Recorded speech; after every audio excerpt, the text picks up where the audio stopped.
Hello, welcome to episode 9 of Straight Outta Stanton, where two of us, which did not mention last time, MasoKast and me, JustCheg, talk about Star Citizen, where one of us is extremely experienced in the game. He's been following the game forever. Not me, the other guy. And me, who... Well, it's been a year and a half, man. Chegg, we're even gonna have to more. talk about this. I don't like you setting expectations that I'm like, It's the reason super experienced. I'll tell you why. The reason is because sometimes I will say stupid things because of lack of experience in the game. And I kind of want to make sure people understand that I have not been around for long enough to understand some things. That's basically why I kind of want to mention it. That's all. Hmm. But yeah, in general, welcome to, if you haven't seen us before, to our very, very short podcast. It's about 4 hours usually, where we share our thoughts and excitement about the game that hopefully both you and us love and enjoy, which is Star Citizen. Yeah, how has your week been, Mr. Maso? I've had a good week. I am unburied from work finally, so I'm been playing more games, and I streamed a bit this week. It was That's fun, and that's amazing. I'm yeah, so happy to see you stream again. That's really cool. And you've been actually, we were going to talk about this later, but you actually played quite a lot of Star Citizen, which is yeah, really cool. yeah. I got the itch again for some reason. I'm just like, even though nothing's really changed in the game, I definitely have been like having fun with it again. So, but Yeah, yeah, we'll talk about that a little bit for later sure, on. for sure. What about you, Mr. Chegg? How I've has your been week been? I've been having a really fun week. I don't know why. It just actually, you know what? I think because we started, me and Mr. Tails from my community started doing some physical stuff again, taking long walks and whatnot. And I think that finally getting out of the house again for like, I don't know, Mm, like 5-6 kilometer walks, um I think it helped me kind of, so it yeah, also kind of refreshed my streams in a way and whatnot. And yeah, I've been having a lot of fun streaming again, uh kind of streaming like a bunch of different games and really enjoying it. And then about Star Citizen per se, which last week I did not really stream that much, but I definitely have an itch. Like, I want to play it. It's just whenever I right. try, it gets there is an issue, Yeah. which is okay. I had a month and a half of really good experience, so now it's time for me to suffer a little bit. It is what it is. It's alpha, so yeah, that's how it Yeah. goes. And now you see why I have masochism in my name. Yeah, yeah, That's definitely. how Star Citizen works. Um, News, yeah, right? news, lots of it, lots of news. Holy moly, lots of news. Kind of crazy for an uneventful week when it comes to development. There's been a lot of stuff that is announced and we kind of expect and probably look forward to, because some of these might change the game quite a bit. Oh, How, however, I'm gonna start with something that is not no, no, really. no, no, no. I'm gonna interrupt. I Yep. get, I get, I Yep. get first crack at this Oh, news. We crossed 100 subscribers on our channel. oh Thanks, everybody. yes. We super appreciate that. We're excited to not have a scrub URL Which we still whenever have. we get the option. Yeah, Yeah, but I for do some reason they, wanna. Yeah, yeah, so huge thank you for everyone who is listening to two of us talk for so long, and like the metrics are just going up, which is really beautiful. You have this saying for that something warm and fuzzy heart stuff. but yeah, gives us the warm fuzzies. Yeah. But also want to thank to other content creators who are supportive, definitely, and feels good. It feels good. The thing about the handle, it's definitely true. Once you hit 100 subscribers, you can change your YouTube handle to YouTube/C/ probably straight out of Stanton, um, or whatever you want. However, it's still not happening for our channel, and I tested this on my own channel, and it worked with just over 100 subscribers. So it will happen very soon. So Yeah, thank you maybe it for. just takes a little bit, Yeah, but that's okay. Thank you at for any rate, reminding me as yeah. well. Okay, Uh, continue. Yeah. So something happened today. For if you guys were following us for a while, you know that I am a huge fan of um Damar Rally. And both of us are in our own ways some kind of petrol heads or whatever, motor heads, whatever.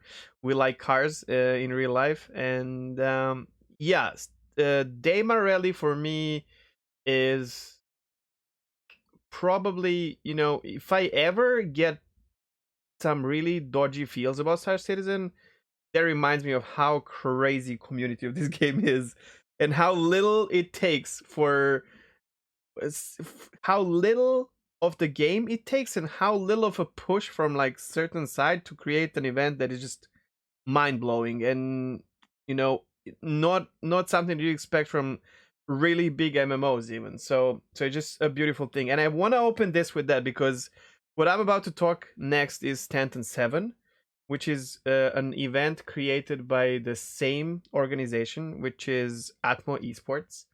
um which I thought, we talked about this already, I thought I will be very excited about. And before I explain why I might not be anymore, I just want to remind you guys what it is. So Stanton 7 is 7 races across the next several months. Um, Somewhat like Formula One, if anyone is watching it, where like depending on where your team ends up, you get certain amount of points. Like first place is 25, second place is, I don't know, like 18, da da da, and so on. And throughout the season, they're going to crown the champion. And then there's, as always with Atmo Esports, there's never lacking the trophies for first, second, third place, like physicalized trophies. Some ships, they get jerseys, jacket, like the rewards for making it through any of Atmo esports events are always spot on. And I mean, just the Damar Rally trophy that looks like Dakar Rally trophy is, man, yeah, it's so good.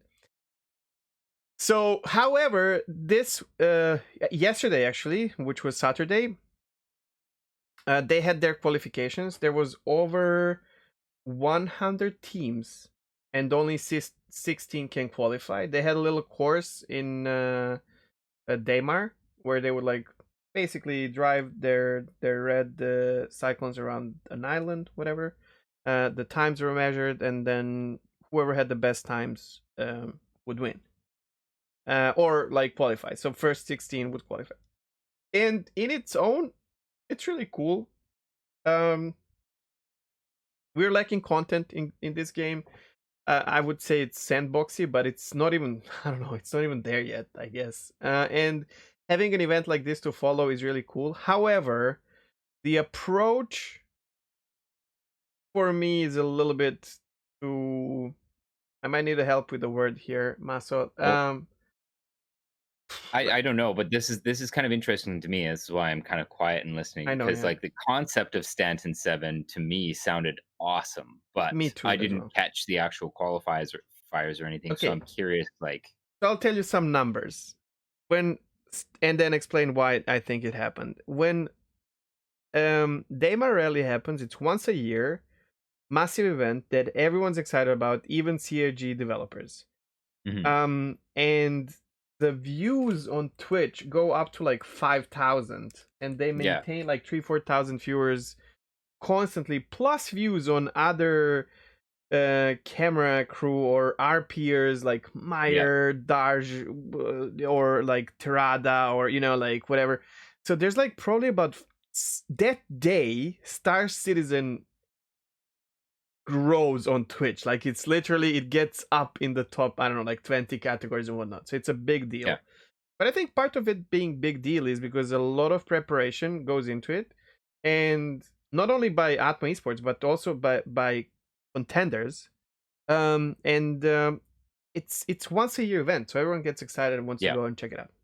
And a lot of the people who aren't usually on Twitch, Yeah, probably stop by to watch or true. whatever. Even people who aren't necessarily playing Star Citizen right now, Hmm. So Or just want to that's see yeah, how it is or whatever. And then the word spread through Discord channels, gilded channels, what, like, like it's a big thing. yeah, uh so throughout the the stream of Stanton 7, I think they peaked at about 400 views. And they maintained around 350, which, don't get me wrong, is not low. No. But compared to something else that they do, which is also racing, nowhere near. Yeah, but it's new, right? Like, it's new, but it's new, but it's even during Daymar, which was really not long ago. Like a few episodes ago, we talked about this. They were hyping it up for the new event and whatnot. So here's the problem.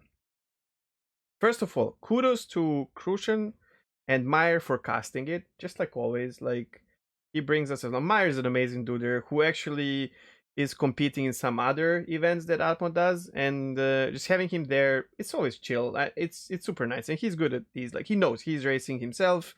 He's good for this. And so nothing against these two guys. However, watching this was like 6 hours of a red car driving around an island. Different 6 red car. hours? There was over 100 teams, so they all had Right, like three. right.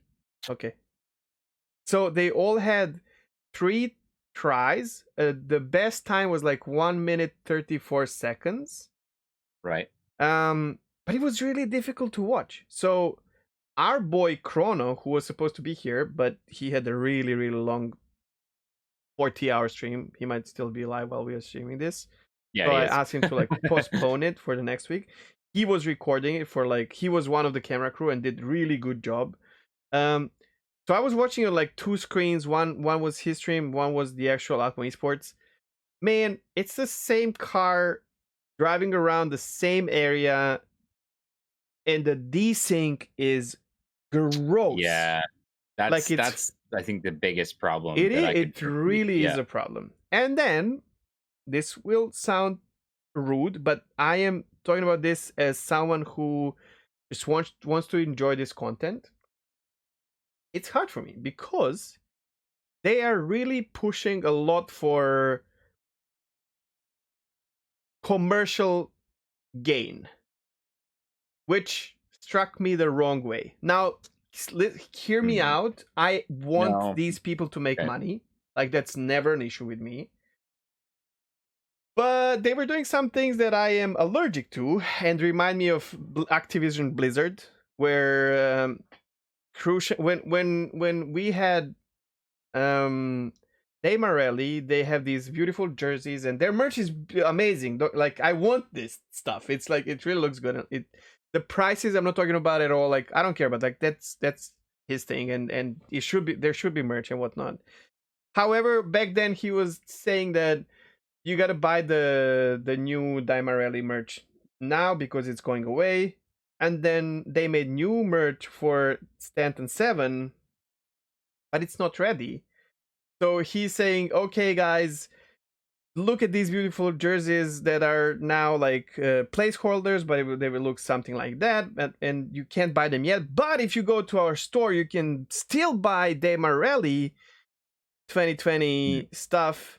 And once we get these, we're removing the Damarelli ones, and we're gonna make the new ones for the next episode, for the next year. So if you want to buy them, you gotta do it now. You better do it now. Right. And they're doing the whole FOMO thing. Oh, bro, I am not up for that shit, dude. Yeah, you know what I mean? Like, everyone who they had talk about stuff live, they had jerseys and all, and they look amazing, and that's enough for me to be like, oh, there's a link I can buy. That's fucking amazing. But pushing me into this is kind of strange. The other problem that I have is all these orgs that are competing, they're trying to make like interviews with these people like as if they were esports organizations. Do you know what? They're not. It's like random people wanting to compete in an alpha state game that have their own orgs within the game, like, clans, whatever you want to call it, guilds, whatever. Yeah. And then having them for like 15 minutes to talk about their ideas or what their corps are going to do once the game comes out, and promoting that is like so strange to me. It's just Mm. And these people are not even like, they're not like, yeah, if you get like Meyer, or I don't know, you know, someone who is streaming and they get to promote their own Captain Burks or whatever, Mike or whatever, their org, you will have like a really good conversation. If you get the person who is not the broadcaster, they're like, I'm not gonna go with names and who was like really difficult to listen to, but like in general, I'm not digging this idea anymore because it's hard. It's hard to listen. You know, okay, I can kind of I can see where they want to go with it, but it does feel like maybe it's a little bit premature. But also at the same That's the time, word. the other part of me goes like, well, you know what? Like maybe it's just part of the process. You know what I mean? Like maybe this is like, Okay, you know, sure. growing pains, just like trying to figure this shit out, and maybe it'll get better. Thank you. Hopefully. That's what I wanted to hear from you, and expand on why I think that's wrong. Because that's the idea, 100%. So they're pushing this as an esports event, which, let's clarify this. This bugs me so much. I've been watching esports my whole life. Esports means you have teams that are paying their players to compete on an end game level for really high monetary prizes with a lot of sponsorships, high level coverage, and all that Right. in a This is finished very much product amateur. game. Yes. Yeah. So you don't have any of these puzzles lined up except for your idea. An idea is great. The idea Mhm. itself is great, and the execution, I can't even judge Atmo Esports for this. It's not that the execution is not there because they're doing the bad job, poor job. It's because the puzzles that you need, they don't even exist. The Right. game is in shit alpha state for something like that. You don't So the have main professional issue, players. yeah, the main issue then is that this all just feels premature It's then, hey? definitely Like premature. it's And way I too early. think it would feel so much more at home if it was presented as an event, community created event.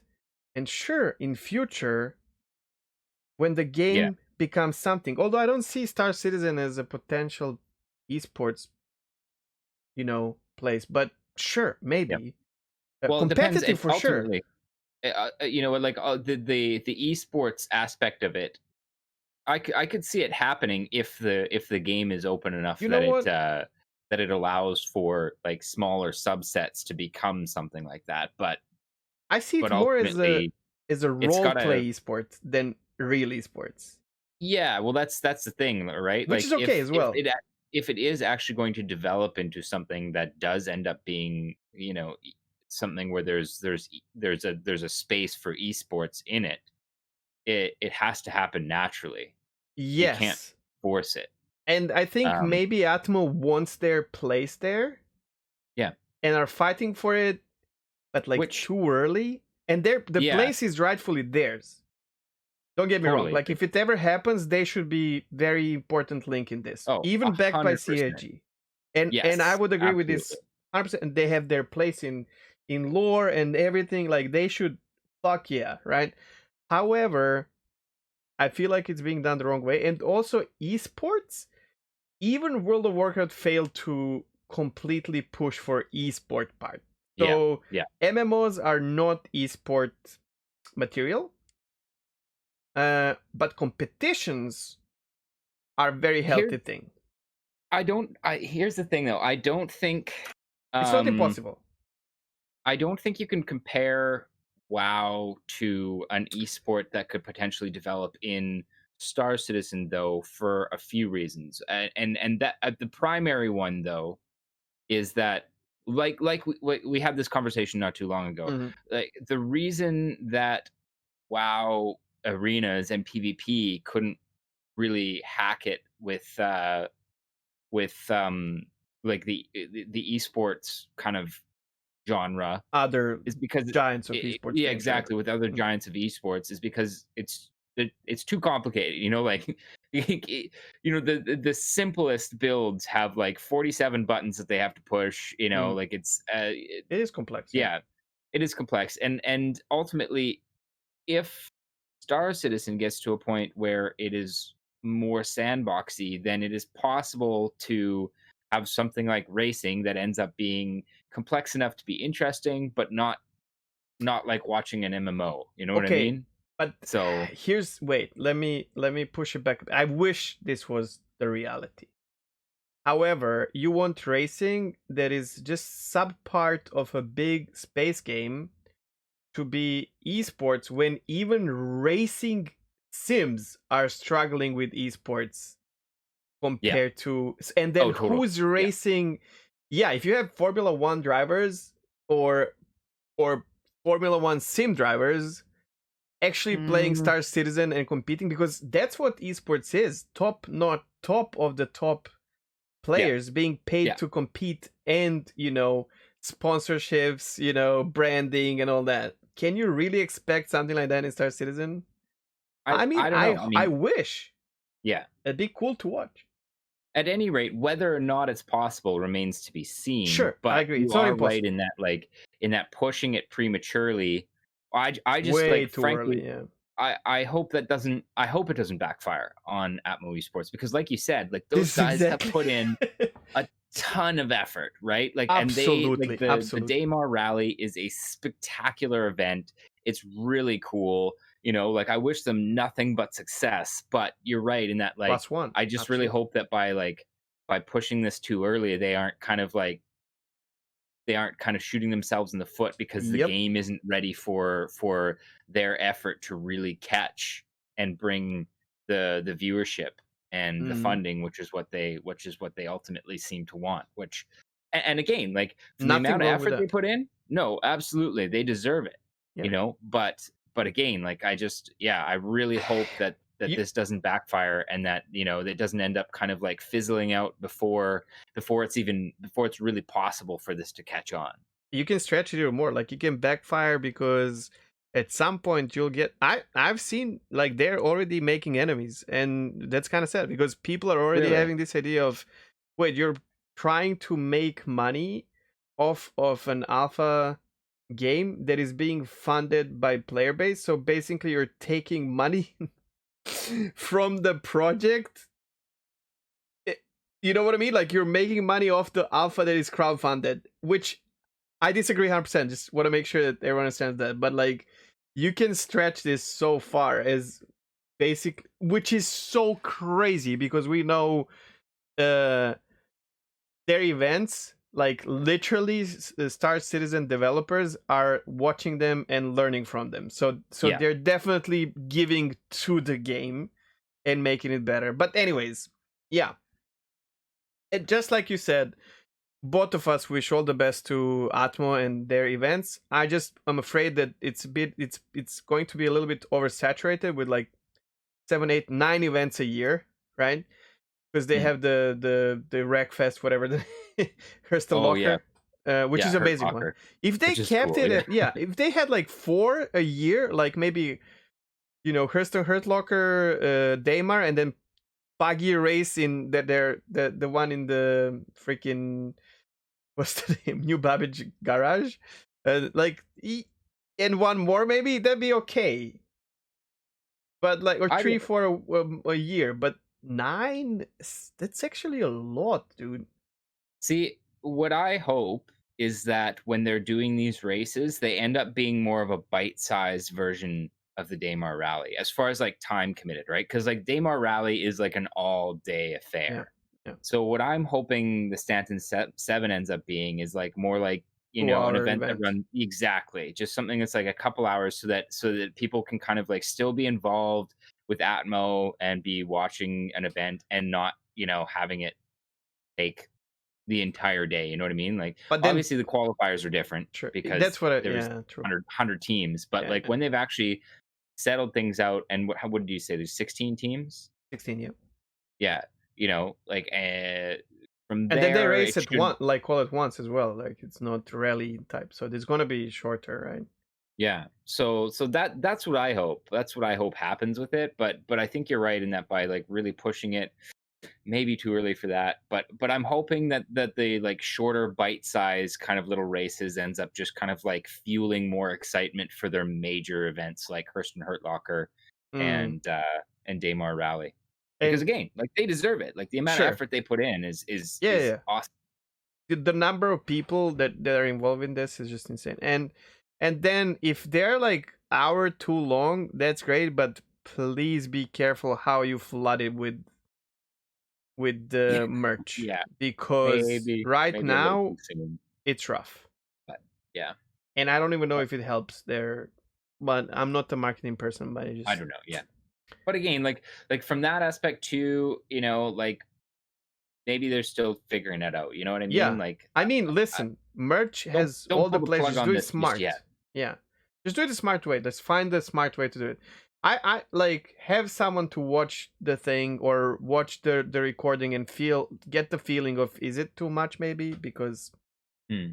sometimes you feel like that. Again, just like you Yeah, said, they're breaking the ice here. So they yeah. they will be the ones to find the right way to do it, and hopefully they succeed. And I know this sounded like very negative things, but I really love what they're doing, and I hope they Well, make it work. not really. I don't think this sounded negative. To me, this is constructive criticism. This is like, Yeah, but hey, you know how you know, constructive criticism in Star Citizen waters in well, general, I gaming guess, waters but go. like, but also, like any sort of larger uh community, like or like a somebody like Atmo Esports, which is trying to be a larger kind of more professional organization. You got to detach your emotions from it and True, take constructive true. criticism for what it is, right? So if they're not doing that, then that's And kind of that's on not them. easy but as well. but I don't think this was salty. I think this was legitimate, just constructive criticism. And like we said over and over again in this little section, like what they're doing is incredible, you know. I And want them we're to all, succeed 100%. Like, yeah, but not to want them mention, to like, they're succeed already for sure. succeeding. To be fair, Oh yeah, but yeah, yeah, I wanted to get where they want to be. Yeah. Okay. Wow, that was first topic in next, the news. Only yeah. half an hour. We're doing good. IFC mounted weapons. Mounted weapons were pretty cool. I guess like I who was it? Was it you or Rev or Rusky who called the mounted weapons thing I when we I saw the called it preview? immediately. Yeah. Yeah. Rusky posted Um. it. So it's a member of my community. He posted a sneak peek, and Yeah. he mentioned maybe it's Titan suit, yeah, title possibly. suit. But And yeah, I was like, huh, I see the I shells will and say, yeah. yeah, like the mounted weapon thing for me, like that leg. uh, Yeah, okay, it's pretty cool. It's pretty cool, I guess. It just wasn't When what I they was move it, it expecting looks when they were. very functional, but Yeah. it doesn't look as flashy as you would expect. Well, yeah, I wasn't actually expecting flashy. I was expecting something a lot more like rugged. That Rugged. looks like It's the high kind of tech. It's definitely smooth high tech. and high tech. Yeah, for Yeah. sure. But listen, there Um, might be like just one, one company making that. Might be more. Like if Drake makes these things, they're not going to look the same way. maybe, yeah. Things might be falling off as well. Fuck you, Drake. Um, Okay, I'm done. I'm done. Sorry. whatever. I'm not gonna defend. Like I don't know. I like Drake for what they are, but Oh, I'm shit. I'm not really a fanboy for any brand. But Okay. How do you feel about this changing the game? I don't really think it's going to change the game. It'll add to the game, which is cool, but I don't really see anything groundbreaking. Where did you mentioned that you don't think they'll be mountable to ships? Did they say that That's somewhere? my heartbreaking point. Kind of, yeah. So they said that these things will be scattered across the like the universe. Oh, so they're not going to be deployable yet. So I don't. They never said they will be deployable. However, they did have it on one of the They're going to be cards. deployable. But I think Look that at them. Like so they my totally look like they're deployable. it sparked my imagination immediately. So there's two things I want to do with this. One is I want to have one or two on the back of my Nomad and whatever is following me, just for the laws, because it's a fucking pickup truck with mounted Yeah, gun. And then the other one is it's a imagine new Toyota Hilux. yeah, exactly. And imagine not scanning a caterpillar and attacking it as a pirate, and the side doors open and there's like 20 people with mounted guns Yeah, they're size 1, but like holy shit. Would it be cool sight to see? It would be, yeah. But Regardless of how effective it is, it would be doesn't matter. Yeah. hilarious to see No, but just a actually, broadside. think about it this way, because Caterpillar can definitely be a dropship, Oh yeah, and that's that true. can Yeah, protect a lot of people. yeah. Because the turrets that you have on Caterpillar are too big for something like that. So yeah, I don't know. It would be cool if they add it, Well, but yeah.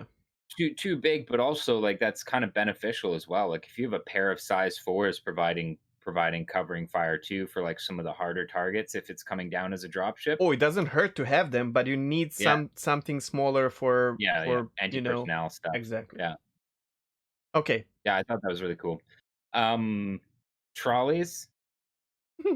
Okay, I have.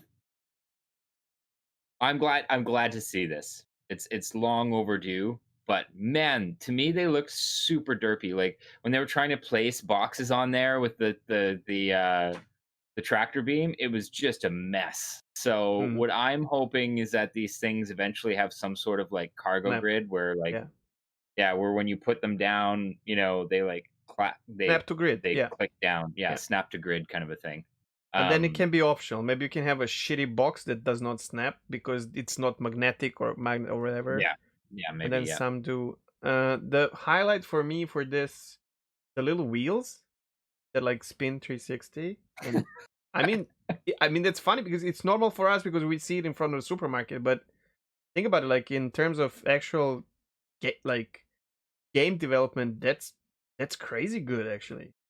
And you Oh, see I them like never thought about it that way. driving it and like turning a little bit, and it goes like fucking away from him, and he hits the wall, and it's the real thing. It's like the physics are there. Now I don't know if it's gonna work that well in PU. FedEx simulator, You mean Chegex? Yeah. Simulator, yeah. Um, I like these um, things. yeah.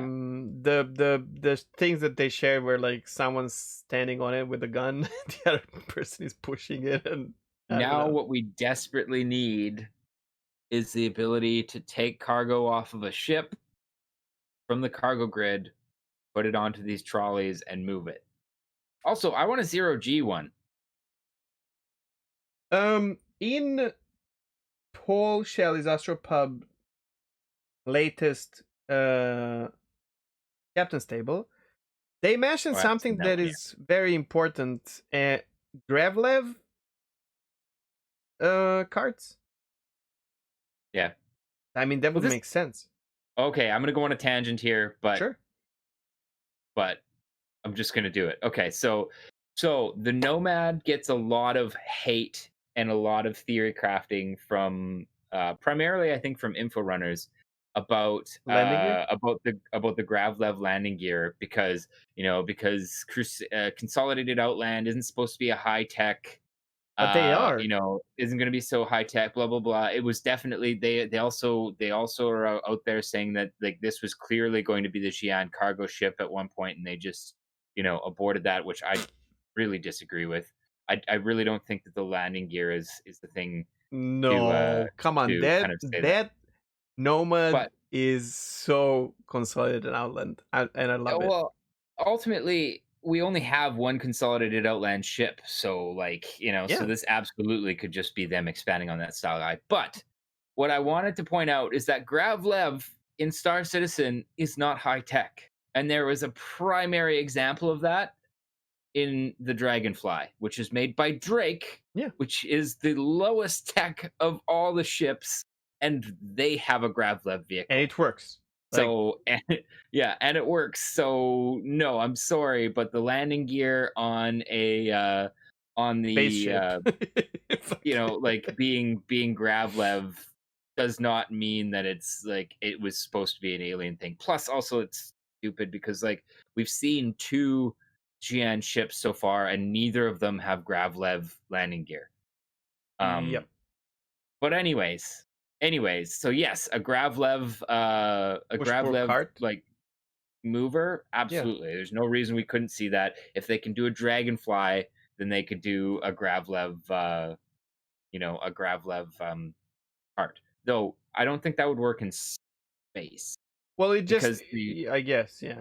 the There's no dragonfly when it's gravity. in space is just using rockets basically to move around. Um, I mean, listen, Maso, both the one with wheels and the graveler one can work in space. Like, I don't, right? I guess maybe you could just like stack some stuff up there, wheel it into If it's space, magnetic, and if then it has just like snap to jet grid, around with it. yeah. What I want to see is one SU cargo on these things. Please, thank you. Is there not? Are those No, it's less S? Those SSCU. are, oh right, they're the small Well, we small don't have ones. Yeah. SCU physicalized. Well, yeah. Well, frankly, we need like that. The fact that they're doing this is a good sign because we know that they are planning on bigger Oh, for boxes sure and they stuff like are. that. There's Yeah. going to have to be ways to move those as well. In fact, you can see them like they look like pallet jacks in the hangars. If you like walk around some of the hangars, you'll see Oh, you like see them some. around like so. And a Yeah, you'll see new some that look like dude, heavy lift the cargo haulers. new uh, how do you call that? Uh, big like Starfarer. It's not debris. Whatever at the surface, like the one with the investigation missions, where you go down and find the what's the name? Oh my god, my brain. Investigation mission. Investigation or Or search mission, where you go yeah, down to the ship that is on the ground because it's broken. There's a word for that, and I can't remember. crashed, Well, no. Anyways, yeah, wrecked. shipwreck, I guess, can be used. Okay, I don't know what word you're looking it's for. fine. It doesn't matter. But we know what we're talking about. Like they have new um pallets outside with like different colored boxes, and someone SC and someone SS. Sorry. Uh, is that, yeah? That's the name, right? So there's some big and small boxes, and they're like on pallets and whatnot outside. Like you can see them. You can't Hmm, interact with them, but these are new assets, and they look pretty fucking cool. And I hmm. could see like a pallet like that being replaced with the trolley or whatever. It. Yeah. Yeah. Okay. Yep. We need more of that. Okay. Okay. This I, is I'll go. I guess we'll go into this a little later when we're talking about the roadmap. If we wanted to talk about like the new mining subcomponents that they're putting in, but like I said this during the pre-show, and I'll say it again. Cargo needs some love, man. Come yeah, yeah, on. Like for sure. mining just keeps getting like, more and more and more complexity and cargo is still like we can't even take cargo out of a goddamn ship. But we talked about this. I think the reason mm, mining gets so much live, I think, is because mining. eh, What is salvaging but mining ships? Like I feel like a lot of stuff that they develop for mining, they will just reskin and change a little bit, obviously. But that's like the test bed for salvage or some other Uh ops. I guess, but like While cargo's in the trading, game right now, you it is no, guys. no. I Like agree. It needs love, but yeah. I just want to touch one. So we're still talking about Inside Star Citizen from last week, and I just want to like put when it comes to push pull and carts, you saw that uh, ladder that the character is pushing towards the cockpit. oh yeah, yeah. What about that? Like, I don't know how to feel about that. Every ship has its own ladder so far. Um that's a maybe it was a stand-in asset, but to me, if anything, I would say that that strikes me as like a Squadron 42 prop. Sure. If But it you're was right in that like bigger, every yeah, ship has a ladder built into it. So yeah, I don't know about that. side I of think it's a cool. Like I like caterpillar, but seeing you stuff don't like really that. need that. Or yeah, No, the if it sides of the was a caterpillar are bigger supposed to be one, elevators. then the ones that Crusader makes for like transport people transportation, whatever, like airplanes, Oh, whatever. Genesis? Genesis, but this was not that. This is like super small leather. That's what it is. Yeah. Maybe just a stand-in. It's cool to see them pushing stuff like that around though, because that would go a long way to making the hangars feel a lot more Sure. alive too. If instead of like a ladder, it was like like a fuel pump or something like or fueling Mm. hose or something like on some wheels that got like connected up to the ship or something like that. it felt like really weird flex to me. Yeah, I didn't think about that until you just Yeah. brought it up now. So Okay, hmm. let's go on. So the next one is they showed more of. Did we find a word for this? For when like your ship gets um Force reactions. force reaction. There we go. So force reaction. Oh boy. Um, when I saw the video of that one person struggling walking through Karak, it really is how it feels on real life ships. Personal experience. Hmm. When you're in rough weather, but like 99% of the time, you just walk through the ship going, through the ocean, sailing. Yeah, And I am so afraid of them overusing this feature. maybe. I think it'll be tweaked. I think it'll probably start at a point where it'll be way overkill, and like anytime somebody moves the stick a little bit Yeah. while you're trying to walk around, it's gonna like cause your character to stumble all over the place. But And here's the thing, like in the I bigger the like it ship in ultimately. real life, I like that it exists, but I'm afraid of it. The Yeah. bigger the ship it is in real life, the less of that issue you have on board. Which should be the case though in game as well, because it's going to be based on like how much the ship moves, how rapidly the ship moves, depending on if you're hit or if somebody's like all of a sudden hammering the stick over or something like that. Well, Like well, here's the thing. This opens up another thing because the biggest ships that we have right now, I'm talking about cruise ships, but also like navy ships. They can't really turn or accelerate too fast. yeah, yeah, And in Star Citizen, I'm not even gonna mention MSR because it flies like fucking Gladius. But yeah. but Those are small ships Eric, though. it still turns. I think it turns way too easy. Maybe it's definitely more of a boat than any of the other ships in game right now, though. Besides maybe the Starfarer.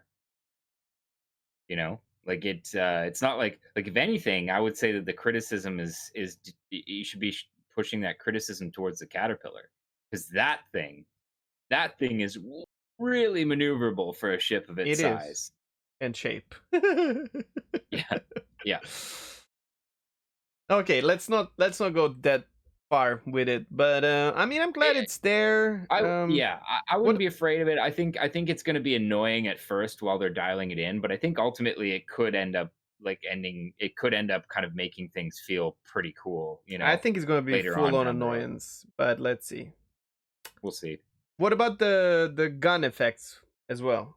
So someone shoots you and you start like can't like target that person and then they kill you while you're trying to fucking because they showed that as well. Yeah, I mean that's not new. I mean that's in a lot of FPS games. If you're getting shot, like Actually, a your lot of character's FPS reacting. games remove that because it's too much. Depends on the game, and it depends on Yeah, the the you know most popular FPS games don't have it yeah, or but have those it tiny little bit. yeah, are we talking like, but are we talking like FPS games that are just like basically I'm not kind of talking more Fortnite. esports focused, like Apex, like Well, we have to talk about that. We can't talk about single player games, Maso, because you will be encountering other humans and in not a even necessarily I'm not even necessarily saying, single player only, just games that are more sim focused tend to kind of really, really penalize getting shot or penalize getting shot, you know? where did I hear Uh, penalized for the first time a few days ago? it was Cutlet. It was Cutlet on Oh yes, APC. and he Yeah. kept repeating it. It was so cute. Yeah.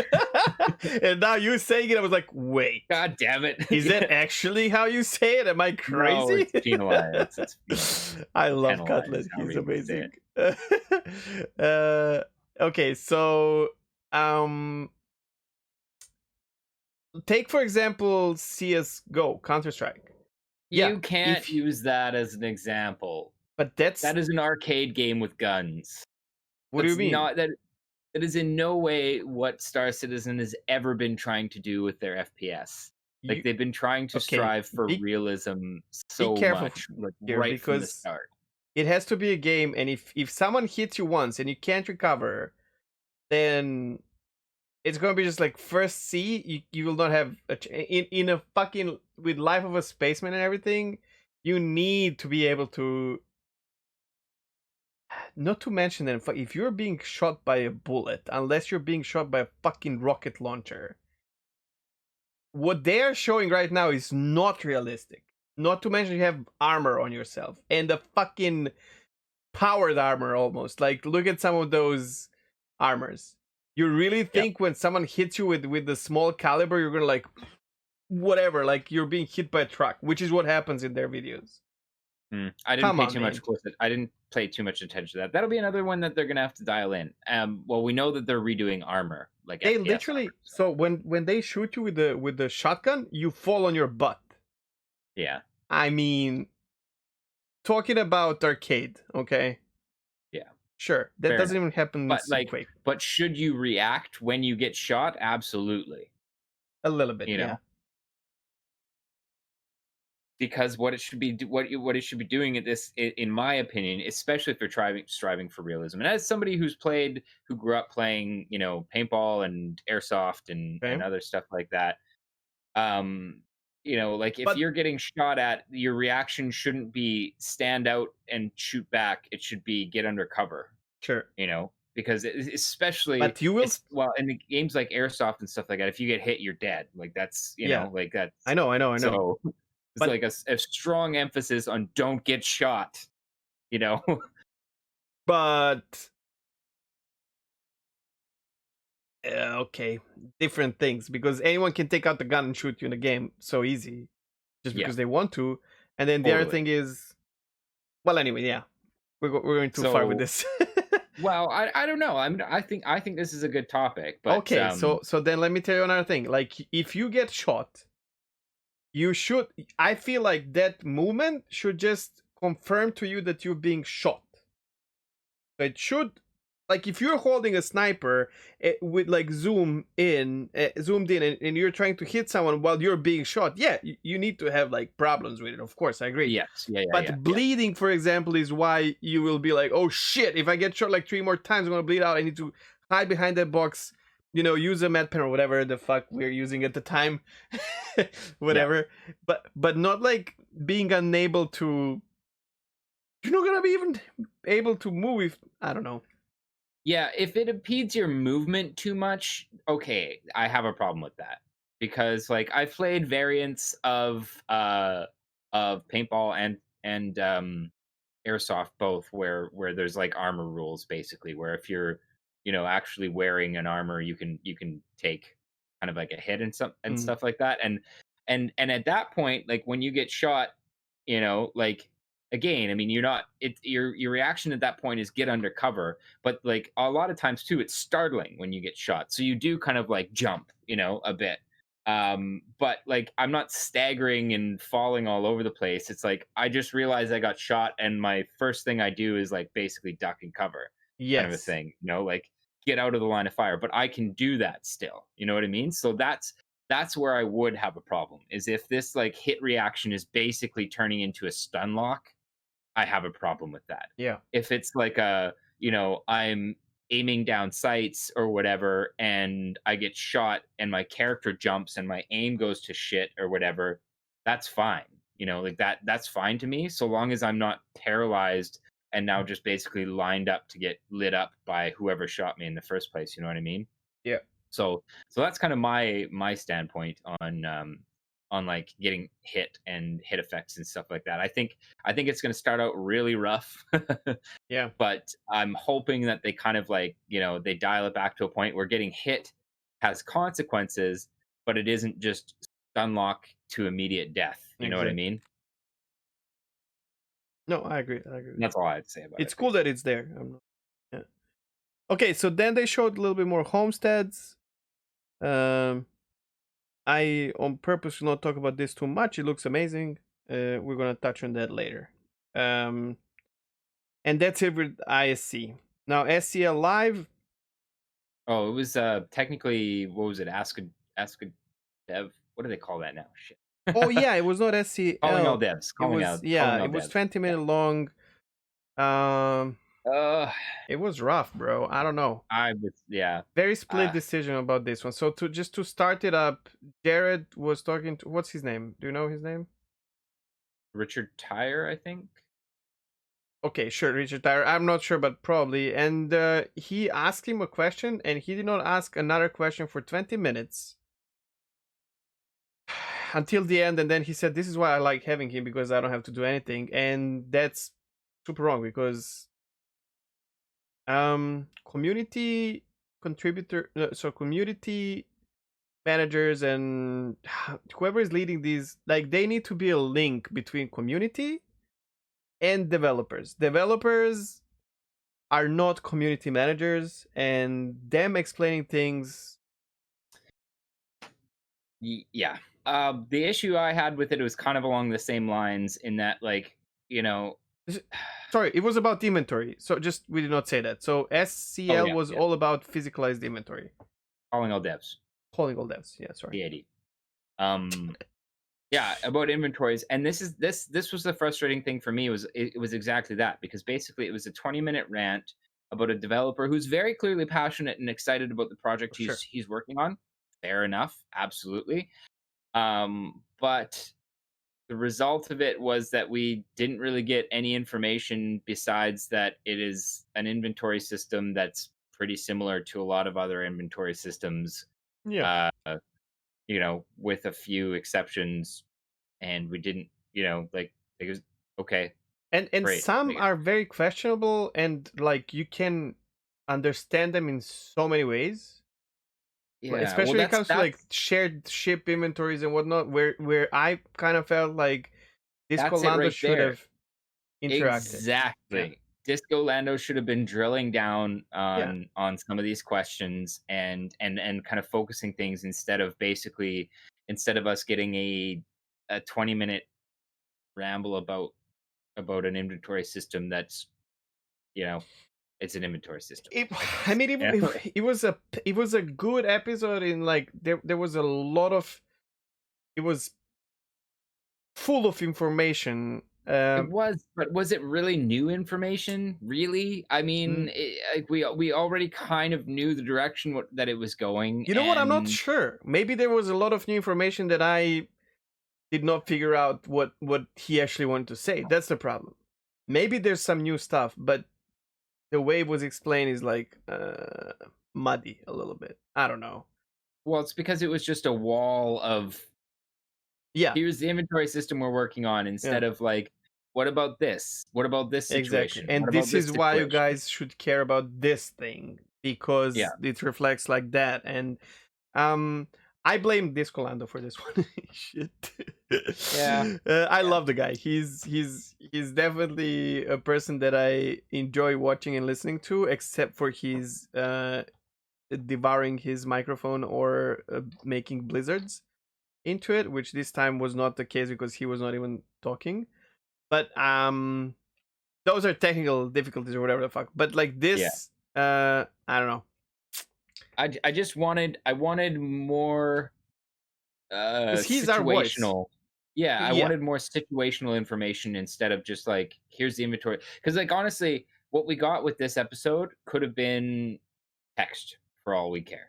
Like they could have just released this as like a text post where you like, there was no where they show some screenshots and you just kind of read it, or maybe catch a YouTube kind of content creator's summary of it later on. You know what I mean? Like, As for a Calling All Devs episode, I was disappointed with this one. I mean, I don't hate it. I didn't like get ragey or downvoted or anything. It just was like, that could have been better. Can we add this to COVID? Like, because Calling All Devs is definitely something that gets affected. Really? I feel like Calling All Devs is definitely something that would be so much better if they're sitting in the... Oh, actually, Calling All Devs is always him using that stupid implemented Skype call. Oh my god. Raw. I hate that. Like, fuck off. Anyways. I don't know. Whatever. It's a gimmick. I get it. Yeah. Anyways, they're not even using Skype for sure. Like, what the fuck, man? Like, okay. whatever. It like I don't know. I think you're nitpicking there. Yeah, But yeah, yeah. That's not fair important, enough. really. We can just laugh about it. Sure. But yeah. Okay. So then there was a post on Spectrum that, holy shit. It's like, Oh shit. it's like someone said, okay guys, this game will not be, it feels like someone said, okay, we are continuing development of Star Citizen, but only for mobile games, like as a mobile game. I feel I like don't know it if had so much eruption that I did not expect. So we're talking about the ship drama naming. levels were Yeah. insane. So for we ship got and we're not going to talk about this at all now because that's our main topic, obviously, which is ship naming, which I am surprised is going to be our main topic because actually drama around it will be our main topic. Because Yeah. in the And end, I get it, guys. Like who I get cares? it. Like everybody's covered the shit out of this. You know, everybody. You're probably sick of hearing about it already. But I don't know. Like the reaction of the community to this is worth talking about. I think. Yeah, I think the topic Yeah. being ship naming drama, which is how he called it, is more Yeah. about Star Citizen content creators and community, loud part of the community, than ship naming itself. Because in the end, who the fuck cares? Like, it's not an unimportant thing. It does make a difference. Yeah. But But how it's not much like of a difference? Yeah, exactly. It's not like they're saying we're not going to have server meshing and Yeah, there's only going to be exactly, 50 yeah. players in a server forever now. My God. Yeah. Okay, so Okay, that yeah. happened. That happened. Okay, so then we're expecting some new things at 313, which is Asteroids, which you might touch on later. I'm very excited about this. And caves. And I thought I am more excited about Asteroids, but then see, even though I knew, so the thing is, the new caves will have like, or the old caves will have new openings.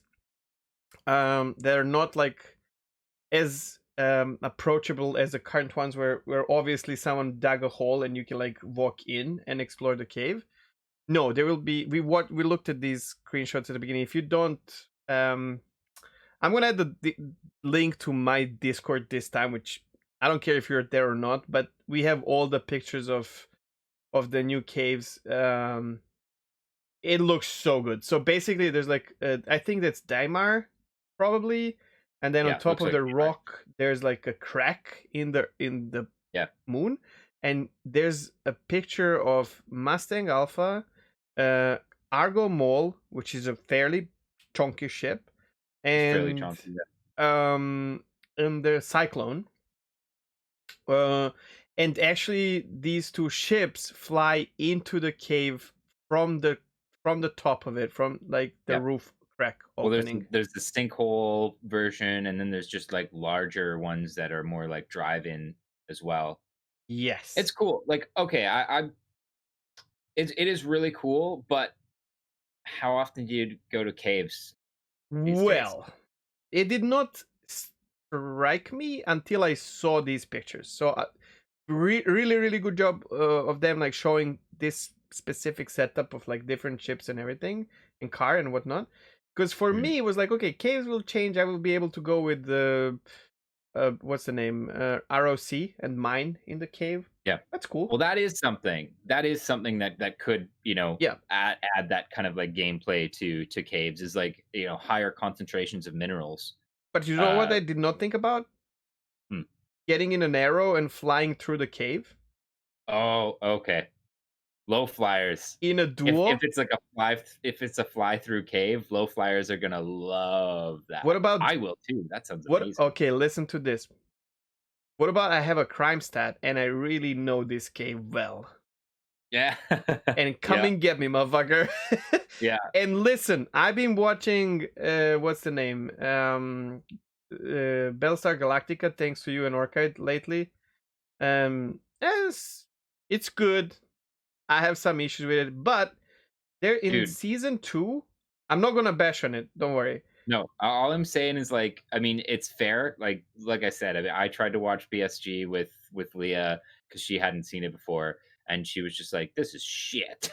I think So acting is I'm really used to bad, it. and actors are not that good. That's all. Wow, it's just like it's old, man. Like It's not that old. We were checking this, me and Orchid. it It's like totally is. It's like 2000. 2003. Yeah, that's not that old. Sure, Bruh, you know what? it Listen, when absolutely is. For Titanic when came you're out in talking about, like yeah, 1996. that's a multi-million-dollar movie. Like TV Acting! did We're not talking have the acting. funding.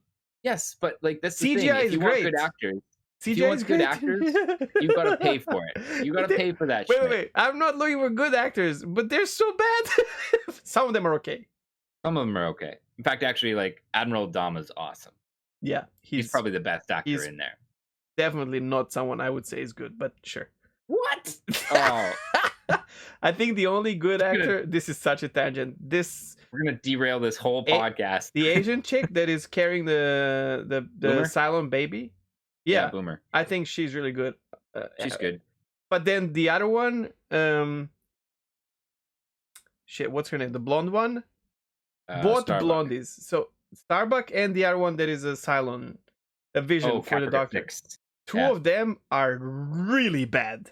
Oh, they're not that Oh bad. my god, they're so bad. Especially when you compare it to other sci-fi of that era. I'm not. Dude. I'm not comparing it to anything. And other shows of that era, like the level of acting, the level of acting there, as bad as it seems now, is so much better than a lot of the other shows that were around that. And I think that just simply comes down to budget.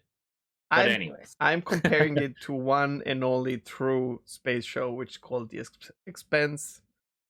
And I'm sorry, but after watching The Expanse, it's like playing buddy, let's Elite compare Dangerous. the budgets. No, let's not go into this. But you will agree with me on this. Comparing, like, after watching The Expanse, watching any other sci-fi show is like playing fucking Elite Dangerous after playing Star Citizen. It's hard. It's hard. It's hard to enjoy. I would say the better comparison is to say you play Star Citizen and then you go back to play like Privateer or something like that, like a much older title. Yeah. And then the budgets, man, like you can't compare that. It's like comparing Michael Jordan to LeBron James. Different times, like different, pricing and all that. But yeah, anyways, what I wanted to say, in season 2 of Battlestar Galactica, I wanted to give the credit actually. Okay. In season 2 of Battlestar Galactica, there's a Cylon ship that hunts them down one by one, and he knows them, like all of the Battlestar Galactica pilots. Oh, it's the Scar or whatever. Exactly. Yeah. And when I saw this, I'm having like fucking goosebumps. So think about someone like Noodle, Cutlet, well, any of the not only low flying guys, but like combat low flying pilots. What's his name? Darklaw. Yeah, I was like Law, whatever.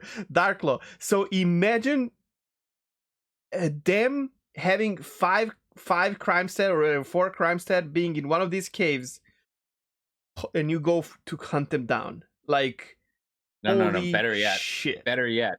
They sit outside the caves and specifically wait for people to come and chase them. Then they fly through the cave because they know exactly how to get through it. And the person behind them fireballs in the process. I am going to talk to Chrono and Noodle and some others, and I will beg them to have crime stats and another really good low-flying pilot that doesn't have a crime stat to record their flying around away from whoever is chasing them through the caves. Yeah. Well, this is all assuming that there are actually fly-through caves, because we don't actually know that for sure yet. It should be. I mean, that's the idea, right? I hope so. Well, no, because it very easily could just be like, sinkhole. You go into the cave, and then it just eventually gets small to the point where you have to continue on foot. Sure. But if it is, holy shit, man. I really hope there are fly-through caves, because that would be sick. I have to apologize. Like, my imagination is crazy. So I get these, like, moving images going through my head when I see something like that. Anyways, yeah. So that's that. The Asteroids right now, I really like asteroids in general. When I'm mining, which is rare, I only mine in asteroid fields, or belts. And right now, asteroids are so strange. Like they have this tiny layer of semi-transparent second level of ground on asteroids, and I don't know. Asteroids are really bad right now. Yeah, So well, they're relics, man. Like those are the assets that we've had in games since Arena Commander days. So fair enough. And getting new asteroids, I'm really excited about that because I spend a lot of time around them. So yeah. yeah, I'm really hoping that that one, the textures are better, but I'm also hoping that they're more resource efficient. But also just to add variety, man, because like You if you know what I actually want? look, Sorry, go for hmm, it. well, I was just saying that there's not much difference in the asteroids that you see around. Like they're all pretty close to the same. Well, if you go to Yella, you have these asteroids with like crazy structures on them.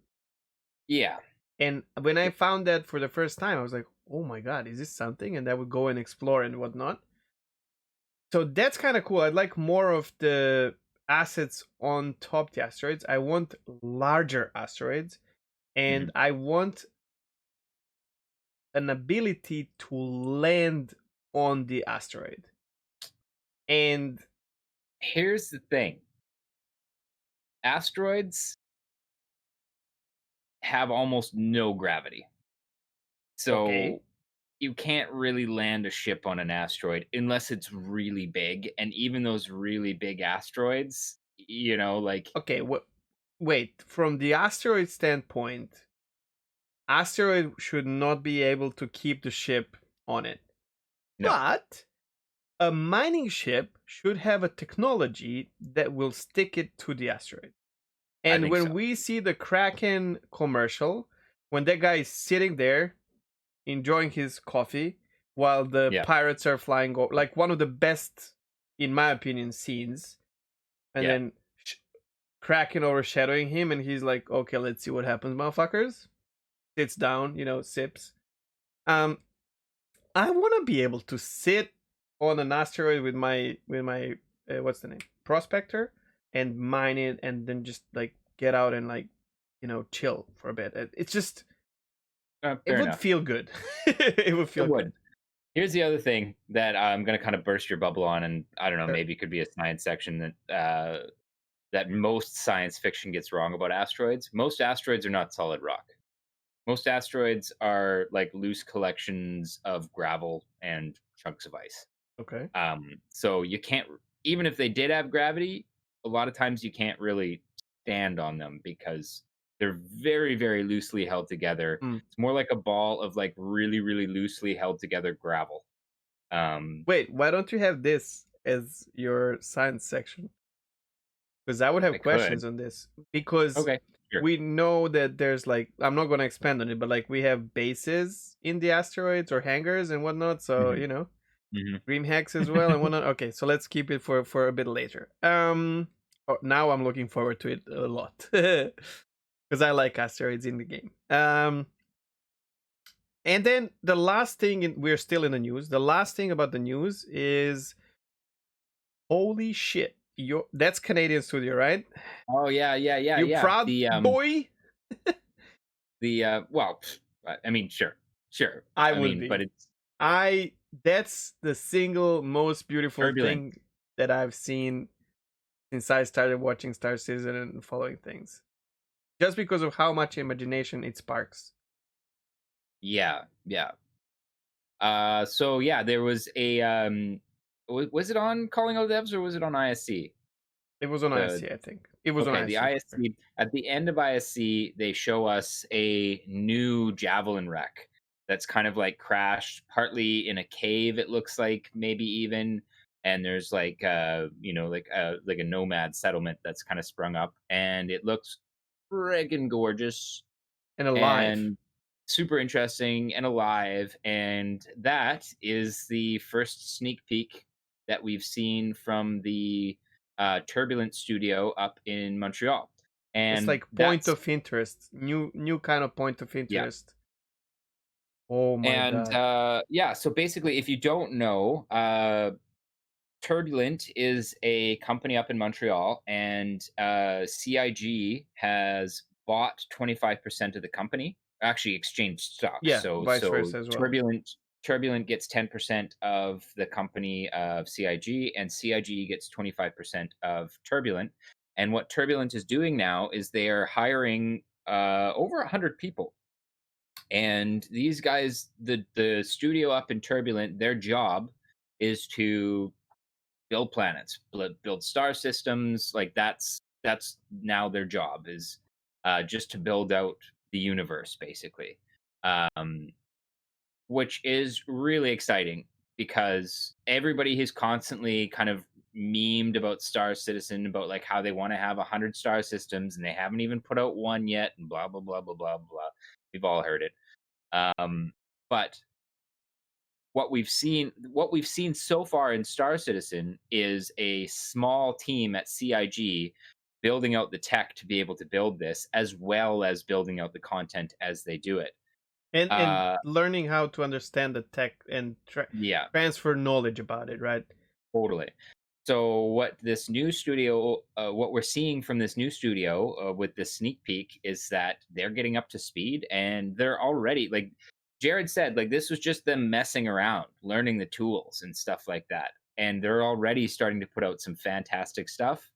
They haven't even hired up to their full level yet, and I just got to say, like, man, I'm excited. Like this studio, if this is them just messing around, they're gonna put some cool stuff out, It and looked I think it we're really gonna looks start so seeing that. good because right now we have whatever crash javelin on Stanton.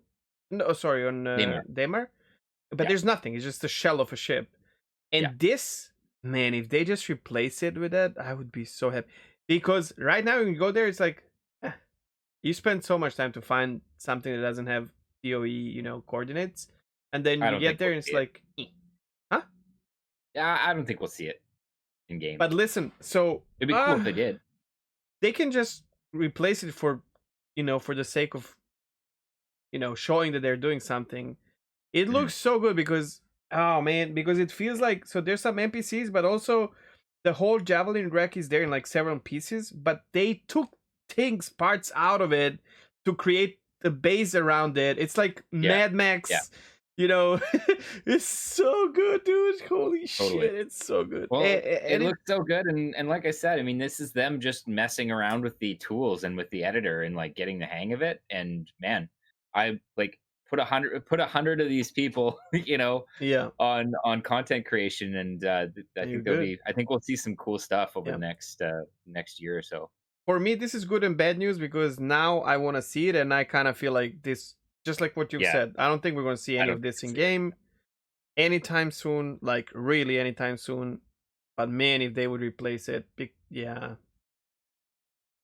oof, that'd be super fucking cool. And then you can have like a mission there or something, just like Oh Jericho yeah. Station, like It would be what I'd want, even more than like even more than if it's like a mission that brings you there. I want there to be like factions that you can encounter, oh for you sure. know. But now, I don't know if that's doable now. Uh, uh, Maybe uh, not now. Maybe Listen, not you know now. what there should be? One of the unlawful mission givers. Yeah. Oh, by the way, they moved reclamation and Orient in on Stanton on Hurston.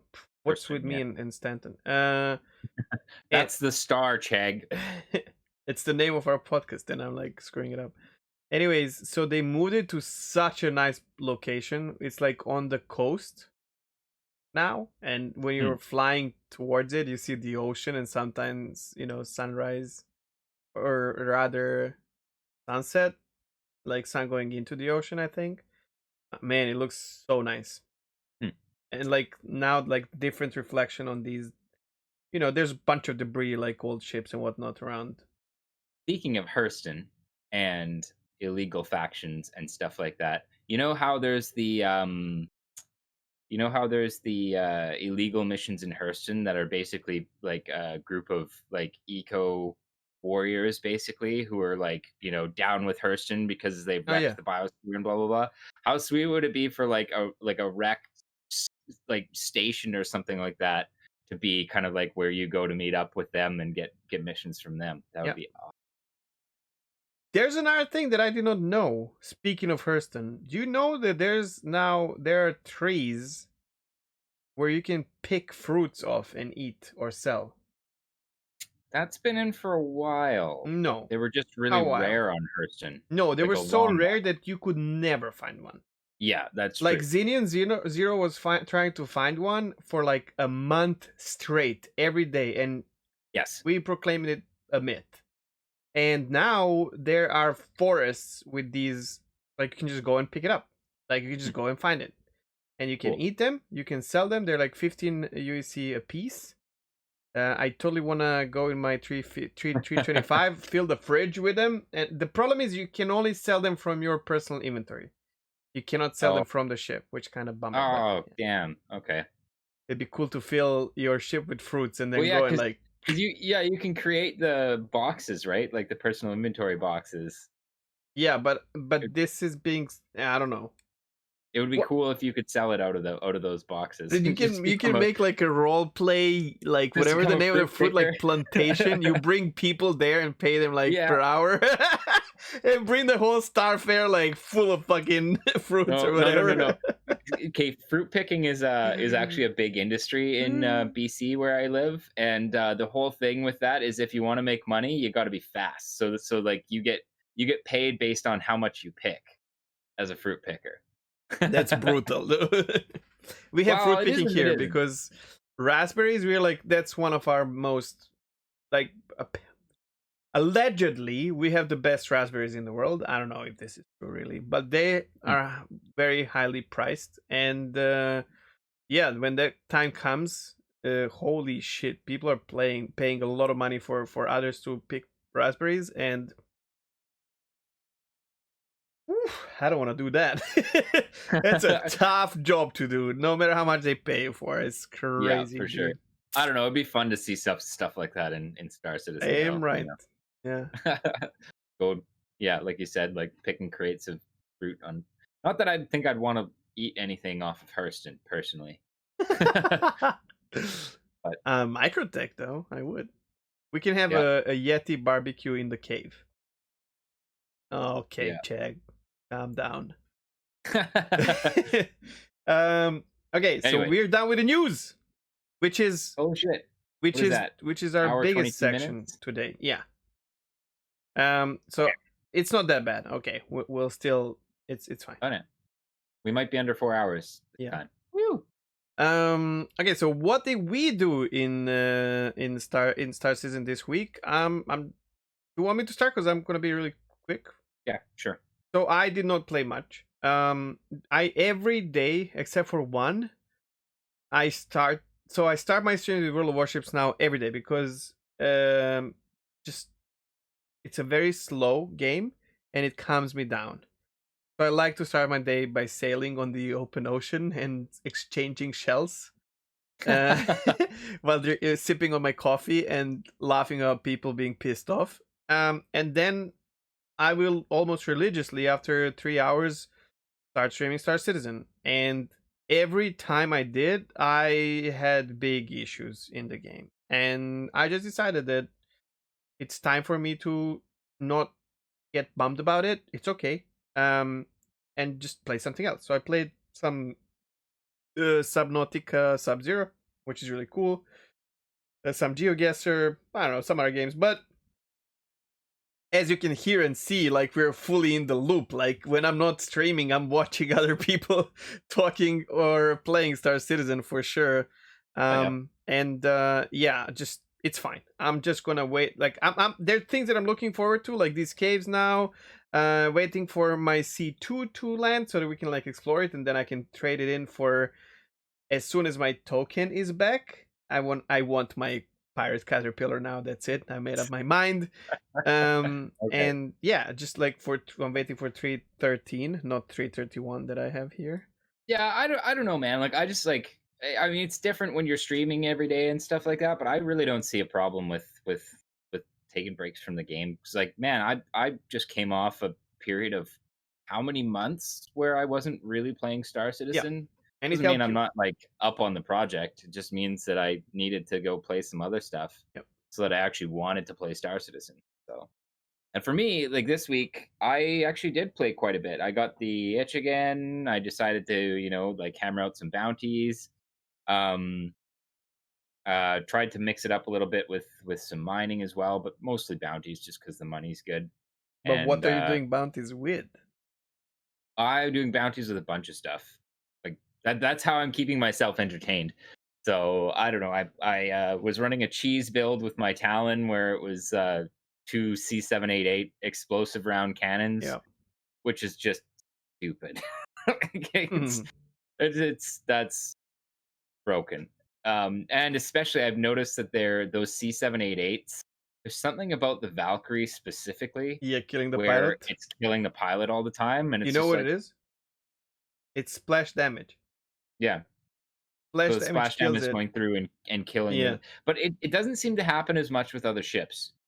I think it's the Um, positioning of the pilot itself and maybe shields or I don't know. yeah, yeah. At any rate, like oftentimes I'll just like do a pass in that It happens and to me like with just like wardens as well.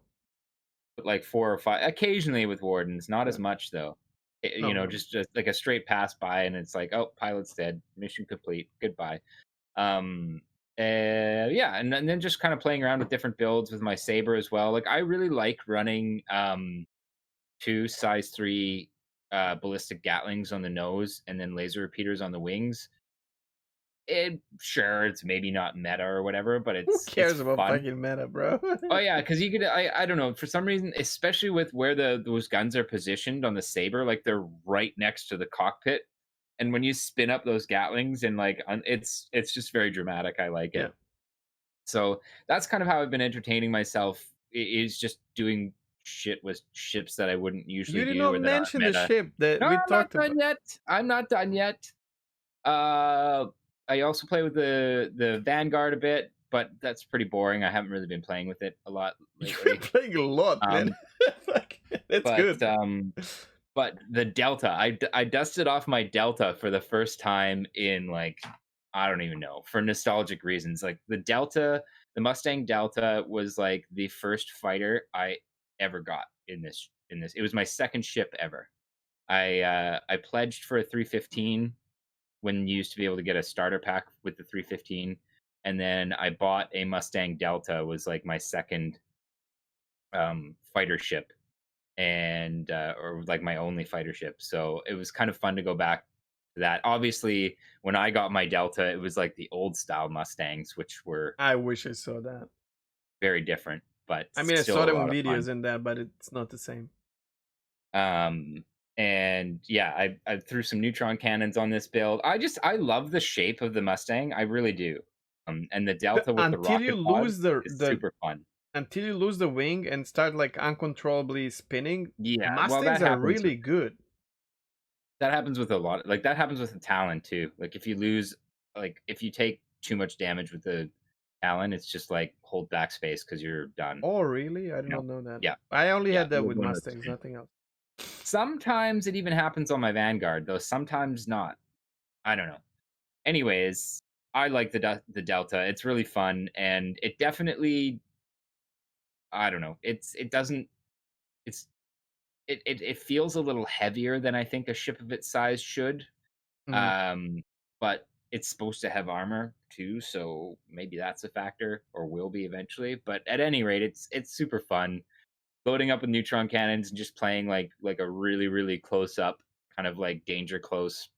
It kind of makes the bounties a little bit more fun. But yeah, I've just been mostly kind of doing PVE bounties, and yeah, I streamed for a bit on Wednesday, just again, just kind of like hanging out, and it was good to see some of you guys kind of pop in and uh, have chats and stuff like that between fights.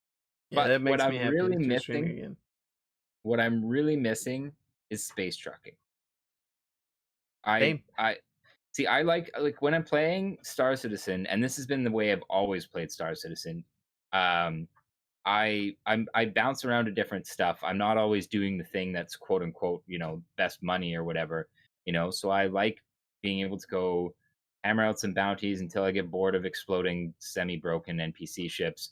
Do some mining, do some hauling, stuff like that, and yeah, and it's hauling just isn't there right now. I actually tried that on Wednesday while I was streaming, and just for the lols, I was like, okay, well, let's grab the. I didn't even bother with the caterpillar because I know that the commodity quantities are like Mm. not high enough to warrant kind of even dusting that ship off. But so I took out the Star Runner and just kind of like went to a couple places that sell kind of like more high value materials, and it was rough, man. Like basically in Stanton, don't even bother, or sorry, in Crusader, don't even bother. Yeah. Um, You can get a little bit from Trevor Myers, maybe, no, I mean people must have if been you're trading lucky. out of Tram and Myers Yeah. because there was Yeah. nothing there. Like I ended up hauling tungsten out there or something, like diamonds, yeah, just because there was just like no stock.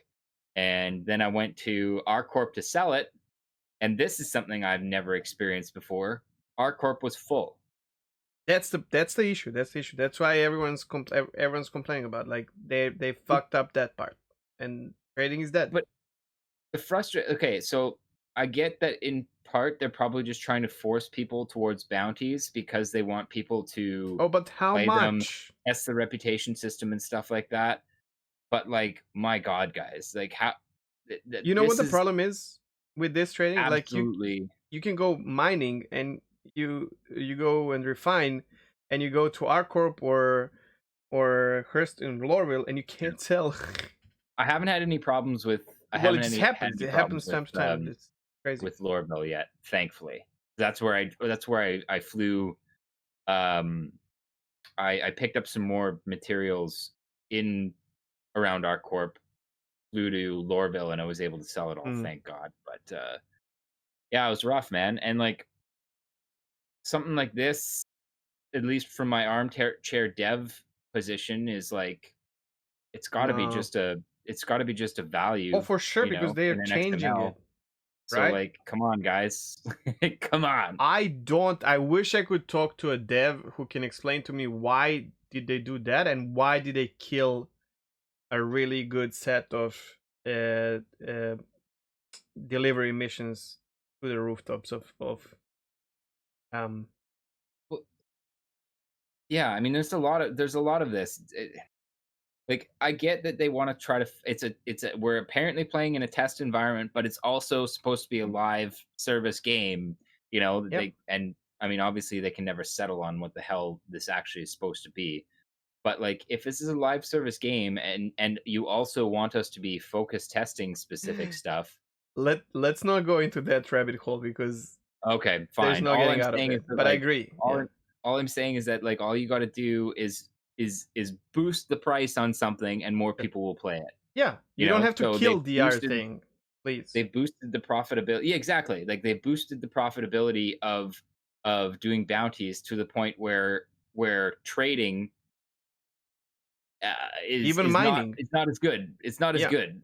Right? Especially So like, because trading and mining are, even if you would make the same amount of money per time, bounty hunting has free pass on 30Ks, right? So you don't worry about that. You get paid instantly as you kill something. And yeah, I don't know. Anyways, yeah. yeah. Just don't kill it. Like, leave it there. Exactly. Like don't kill it. Just leave it the way it is. Just buff the thing that you want people testing. And I'm the most salty about the delivery missions because that's the best way for a new player to experience the game and learn how to fly and all that. Right. So And now lower the price. It was like 8,000 per sure. box. Make it 2,000 per box. Okay, but let me do the beautiful, one. Yeah, I miss trading as well because what I used to do is either I would do the trading or whoever I'm playing with, and then the other person would fly with a fighter, and like we would scare the shit out of people. Like in my Retaliator or something, I would scare shit out of people in Bezdek or Leighton, and then it was the whole fucking thing of like doing trading together with someone where like one person is going and buying and coming back, and then you run and sell and come back, and it just was really cool. synergy there for 2 players for me, or me just letting other players fly my ship, paying Yeah, them for flying, and all of that is dead now. It just doesn't work.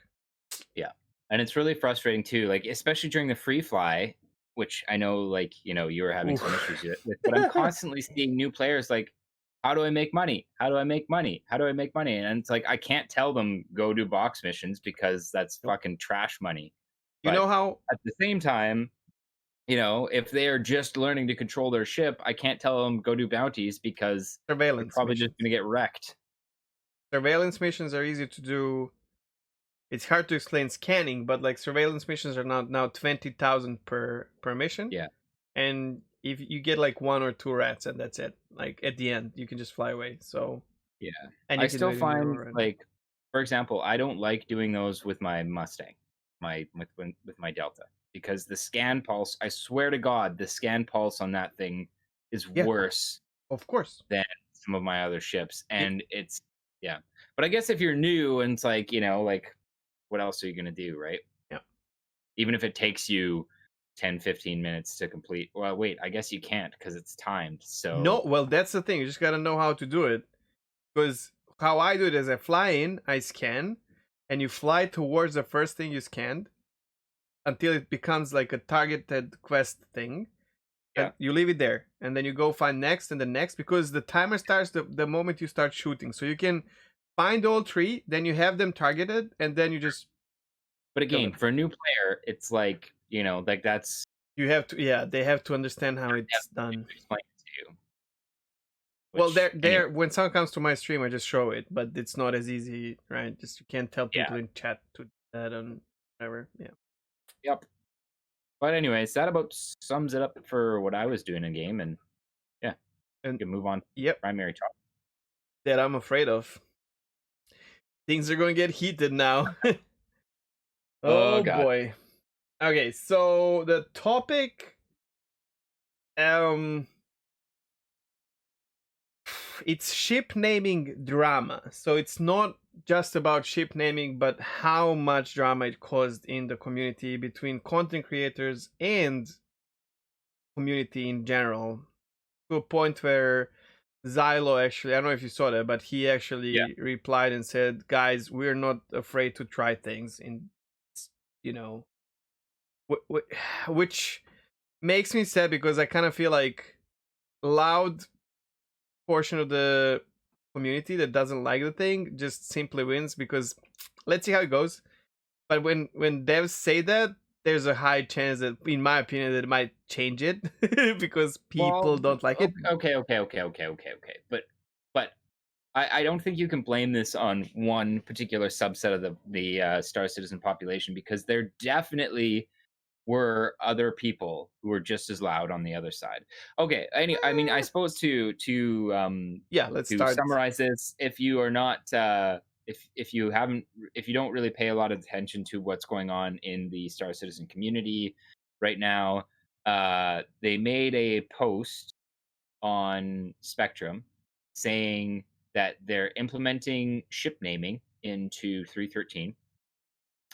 So this means basically that you'll be able to name your ship an official, name. That is, that's what this ship is called. With But an imprint on your ship, actually, like you can yes, see and the name of the ship. it'll actually show up on your ship.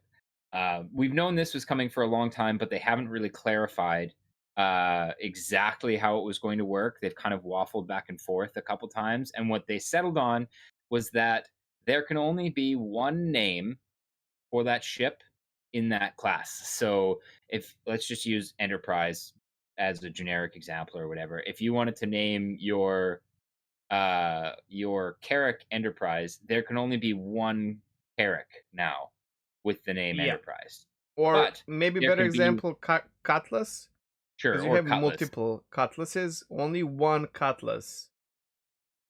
Because they said by the shell, right? So if you have a Cutlass Red and you name it Enterprise, please don't.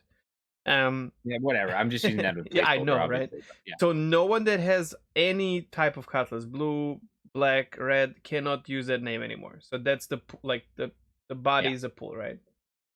So that happened. Um, And they're rolling it out for only a couple of ships now. yeah, only a few ships to start. Yeah. Um, Um, let's yeah. let's give our thoughts about this first before diving into the drama part, because I think Okay, we sure. will disagree. So you go first.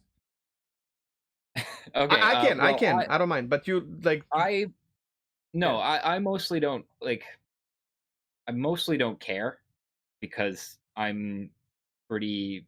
I don't name my ships kind of typical things for the most part. I aim for phrases and stuff like that. So like I don't really see uh yeah, I don't know. Like I'm not that concerned about it. But there are a lot of people who think that this is going to really make it difficult to find names for your ships, and that's where I kind of agree with one side, quote unquote, one side of this argument.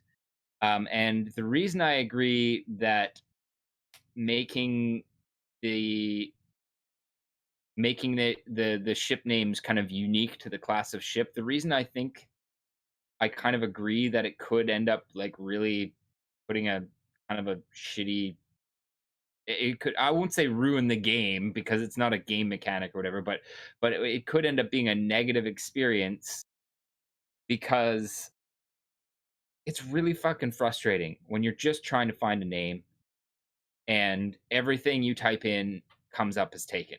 That's really frustrating. And I just experienced this in Star Wars: The Old Republic, that when I was playing that earlier this month, um, where everything I typed in for a character name was taken, and like even going random, I got so frustrated trying to find a name for my character that I just ended up going random. Just random, and it was random, taken, random, name is Oh taken, well, random, name their is taken. system is shit then. Yeah, that's a shitty system, But but isn't still, that the like, core MMO experience? uh, I'm sorry, but it's I've been playing I don't MMOs know. my whole life, and you always have this. Isn't that a very core of an MMO experience? Sure, it is absolutely. I wouldn't say it's a core issue, but like, yeah, finding a name Not is even an always kind issue. of challenging. But Like, it's but the point I'm trying to get at is when a game is getting older, which Star Wars: The Old Republic is, uh, the quest for a name becomes obscenely difficult, and it's more frustrating than something cool. You know what I mean? So now it's not even just like having to find a name for a character. Now it's like you have to find a name for every fucking ship you have. And I could, yeah, absolutely, like later on down the road, if you know, if Star Citizen goes for 10 years or whatever, if you're coming in and you're like, oh, I'm a new player and I'm trying to find a name for a ship, and you know, like you have 10 years built up where people have been taking ship names, that could really suck. And I know that that's like way long down the road. And ultimately, I will admit, it's not a huge deal. It's not enough for me to get really fired up and dramatic about. But that's kind of my standpoint. Like, I can see it being frustrating. And also, like, for the people who value immersion or whatever, this is going to have the opposite effect, because all this is going to do is make it so that instead of having, you know, enterprise, now you have people writing out enterprise or enterprise 420 xxx or whatever, you know, just to get that name in, you know, somehow, which is, I don't know. Anyways, so that's kind of my opinion. Mostly, I don't have a very strong opinion of it. I just think that there's some legitimacy to having a very restrictive naming system in the long term, because it does end up being frustrating. So they would basically, in order to be okay with this, like just full on fine, put it in, I would need them to kind of come back and say, I don't know, have some sort of like name obsolescence thing where, like, if Joe Base Dad 42 hasn't signed on in fucking 8 years, well, you know, name his purging ship, is a normal thing in every MMO. it's, yeah, okay, sure. Not I only haven't really MMOs, like experienced League of that, but Legends is purging nicknames. I've lost mine. good, good. And if there's something like that in, I don't care really, basically. Also, um, if they said that you will be able to rename your ship, so once you rename your ship, that name can be taken. They literally said that. So if you lose your ship, I don't know if you're gonna be able to have dibs on that name for a certain period of time once you lost your ship. But I think the name cycling will be a thing. hmm, Um, good. can I'm I? fine then. Can I go Yeah, with go mine? for it. Because I Yeah. deeply, very much disagree. Okay. Um, first of all, like I've said, I think that's a core MMO experience. And one thing to add is in every other MMO you see nameplates, and here you don't. So Yeah. naming your character, which a lot of people are using as saying it's not the same thing, and saying that you will know a pilot, not the ship. Not to mention that some ships we hope will have multiple crews.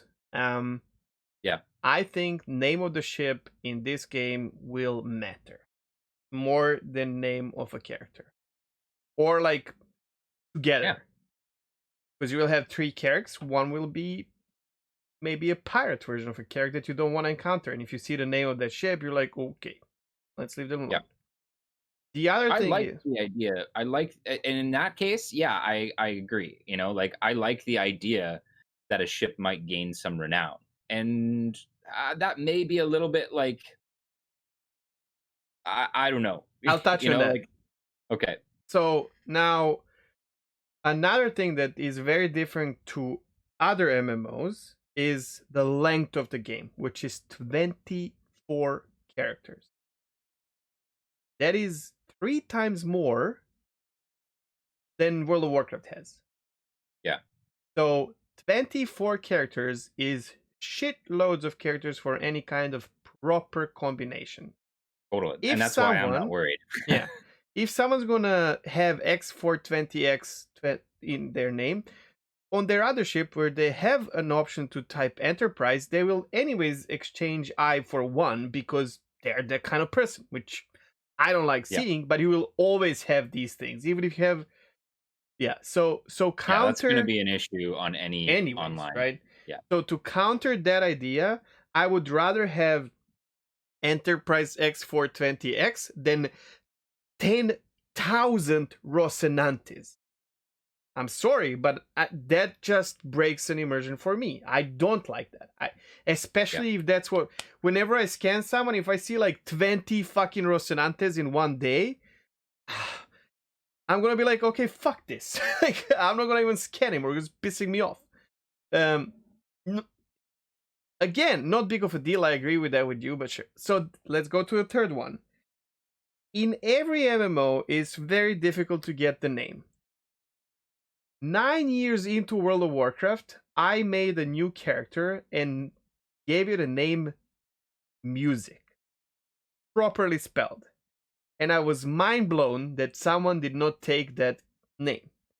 I was offered insane amounts of money to sell that night elf. And I mm, never did. I still have her. And dude, having a recognizable character, I would join raids and people would be like, hey, what's up, Music? Because they recognize my character's name.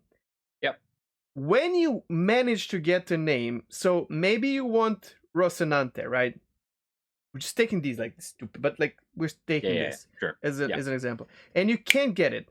Then your brain goes into, oh man, shit, I can't use this. Then you start being, I don't want to use creative because everyone's bashing on it, but it's like it's in human nature to start coming up with a bunch of ideas, and you will nail that one name sometimes. It will yes, feel like my sen unless it's taken, and if you take it, fuck you. I hope, I don't know, you lose internet for 10 days when Star Citizen launches. So my name for a sen for Reliant will be Smooth Operator, and I don't know, it just clicked to me, and I'm like, oh shit, I want this. If I manage to get that, I will be extremely proud about that name. And think about this, like, because in my mind, if you lose your ship or sell it or whatever, you lose the name. If that's the case, and someone else can use it, I will value and protect that ship as much as I can. I think that's the most like so. There's two impactful things, and then I'm gonna call it one. I mean, let you go in with this. One is an amazing feeling of actually knowing that your ship is the only ship with that name that you really wanted when you get it, and the other one, and being recognized by it, and the other one, making sure you keep your ship because of its name. I think that adds so much value to your own, not only gameplay and immersion, but like, I don't know, like the depth of the game itself. All right, go Okay. for it. Well, I agree with you, but I also think that like neither of us are in the majority when it comes to stuff like this. We're sentimental. We're you know, we're boomer gamers, so to speak. You know, like that Sure. sort of shit is not what a lot of people uh care about. But again, like ultimately I don't know. Like this I think wasn't majority of that people big a doesn't deal. care. I think Yeah. it's like it's my pizza Um story. Like the eating a good only pizza, you don't go around and be like, "Oh my god, this is amazing." If you yeah. get the fucking cockroach on a pizza or a dead mouse, you're gonna be The, like, the the only thing that I really wanted to say is that, you know, again, like finding a name for a character in an MMO is something you do once in a while, even if you're like me and you have like a ton of alts. Uh, how many ships are you going to have in Star Citizen? we don't know that. How many That's ships do another I thing. already have in Star Citizen? That's a Well, lot. you And have and them. like I'm not worried because like again, like I like with 24 characters, I will come up with stuff. Exactly. But like if it ended up being something where I was so frustrated because I kept having to like hammer away at this every time I bought a ship, I you know, because like everything is taken, if that were the case, It I will that would never be very happen. frustrating for me. That cannot happen. Um I hope that you're right with respect to ships gaining notoriety based, you know, like name But based ships. even I without it, man, and I like agree with 24 I characters, holy shit, dude. The number yeah. of combinations.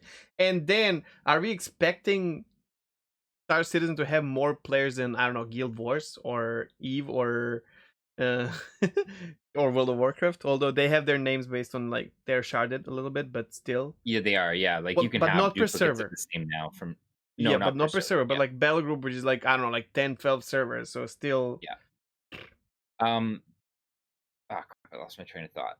sorry. Oh yeah, right. And I agree with you when you said when you mentioned that we don't have nameplates and that your ships are basically the nameplates. I think that's yeah, that makes sense. But anyways, I guess the important topic here is Drama. I don't know. Yeah, is the drama. I feel like we both kind of explained where we stand on this. I mean, I don't know. Like I said, I mean, I like the idea of unique ship names, but you know, if it gets to a point where it's takes me an hour just to find a name for a ship, I'm going to be frustrated. But listen, you're So gonna as long take as there are wait, let's stop there. Like you're gonna take an hour to name your ship, but then you're gonna fly that ship for a year. Is it really that much of a sacrifice? It's all about like how well, you look at but this. am I going to be flying that ship for a year? You know, like What if you it's a stepping stone ship, I don't know. I may not. I like listen, that. bro, I if like it's a what you're stepping saying though stone ship, call it 10, 10, 1, 1, 1, whatever, 11. about Then it really selling. doesn't matter. I like what you said about like you know how you mentioned that like when you sell a ship on, the name goes with it. There's That's cool. one like on Captain's Table. It's okay, but on Captain's Table, sorry, what's the name of that guy? The Griffin? No, the other guy, Griffin. I know the other guy. Nazaris? Okay, so he brought up something that is scary, but that issue with that is not naming or the game itself. It's so he said, I'm gonna go and well, not like that, but like let's say you can get your character and name it, reserve the name Enterprise, and then go on black market and sell it, Hmm. and that is a problem. But that is a problem of black market and how That's they're gonna not happen. policing. That's gonna happen anyways. Like you Yeah. said, I mean, you had people on WoW offering to buy your night elf for the Yeah, but name. that's very illegal. Like if I did that and someone reported, that account is Yeah, locked you get forever. banned. Yeah, You get yeah. fucking IP banned. Like Crackful, rest in Whereas peace. that's not a deal here, or it's not the issue here. But I mean, Yeah. ship selling is like, again, like, I think the reason that they haven't, this is kind of tangenting into the gray market, but I think the main reason that they haven't shut that down, there's a couple reasons, but primarily because like you'll be able to sell your ship in game eventually. You We know don't know that. what? Oh, you absolutely will. Um, As the I ships, the thought ships that so. you've paid money for, I don't know. I don't know how that's gonna work, Well, yeah, that's what I'm talking about. Yeah. but ships that you've bought in game, 100% you'll be able to sell them. Because I thought so as well. Because I thought the same about subscriber flare, and then they said, well, yeah, but you will be able to have reputation and go and buy that. And that they're calming down with this hardcore shit. So I don't Yeah. know about that. I you're going to be able to sell your ships. I guarantee you, you'll be able to sell your ships. The one, Um, yeah, but they also said you will not be able to lose the ships that you've paid with money. yeah, well, that's the thing. That's the question mark Then for how can me. I It's like, sell it? You know what I mean? So maybe the ships that you buy in game but after again, the game is released, yes, sure. that's what I mean. That's what I mean. I don't know how they're going to handle the ships that you bought with money, but I'm talking actual end game here. You know, like ships you buy in the game, you're absolutely going to be able to sell. Like Sure. I It can't would be see sad any if you cannot. situation why you couldn't. So as a result, if you have a name, you know, and or a ship with a particular name, and somebody wants to buy it, I'm sorry, but and that's they want to, amazing to me. I'm gonna then invest into buying a yeah, ship and giving it a really cool name and then be like, hey sure, boys, here's a sure, ship set up, painted, and it has a fucking amazing name on it. yep. I'm And making and then my that's money. like, so like, yeah, like if you're selling that on for real money, I don't like, that might happen, or you might sell it for in-game Oh, currency. You know, I like, had the in-game currency in in mind, but yeah, whatever. I think you'll be able to. I think you'll end up like in situations where people will offer to buy that shit for real money, and I don't think that it'll be I mean, policed. technically, that we go back to like pay to win, where you can buy in-game money for real money. So, Yeah. you know what I mean? Yeah, sure. Anyways, Anyways, okay. So drama. So the drama around this, like, what I wanted to say with respect to the drama here, and how this is, and why the drama is worrying to me, is this is a very, obviously it's it's impactful. something that it means a lot to people, but it's not a game breaking thing. Exactly. It's something, but what this is, to me, this represents the really unreasonable expectations that a lot of Star Citizen backers have with respect to a lot of aspects of this game.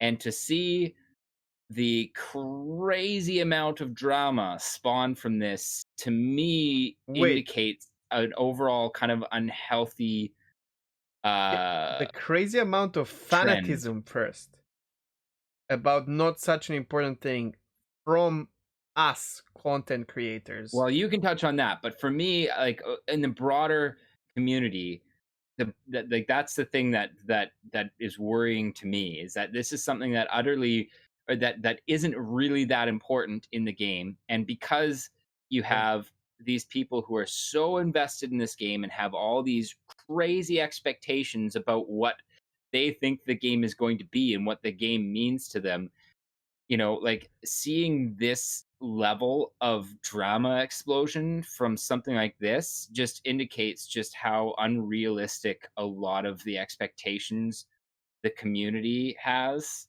uh, Some with parts of respect to this community, thing. right? Some parts of the Loud part of community have yeah, like, so I don't know if I don't know if I said that very well, but yeah, like, to me, it's just like, whoa.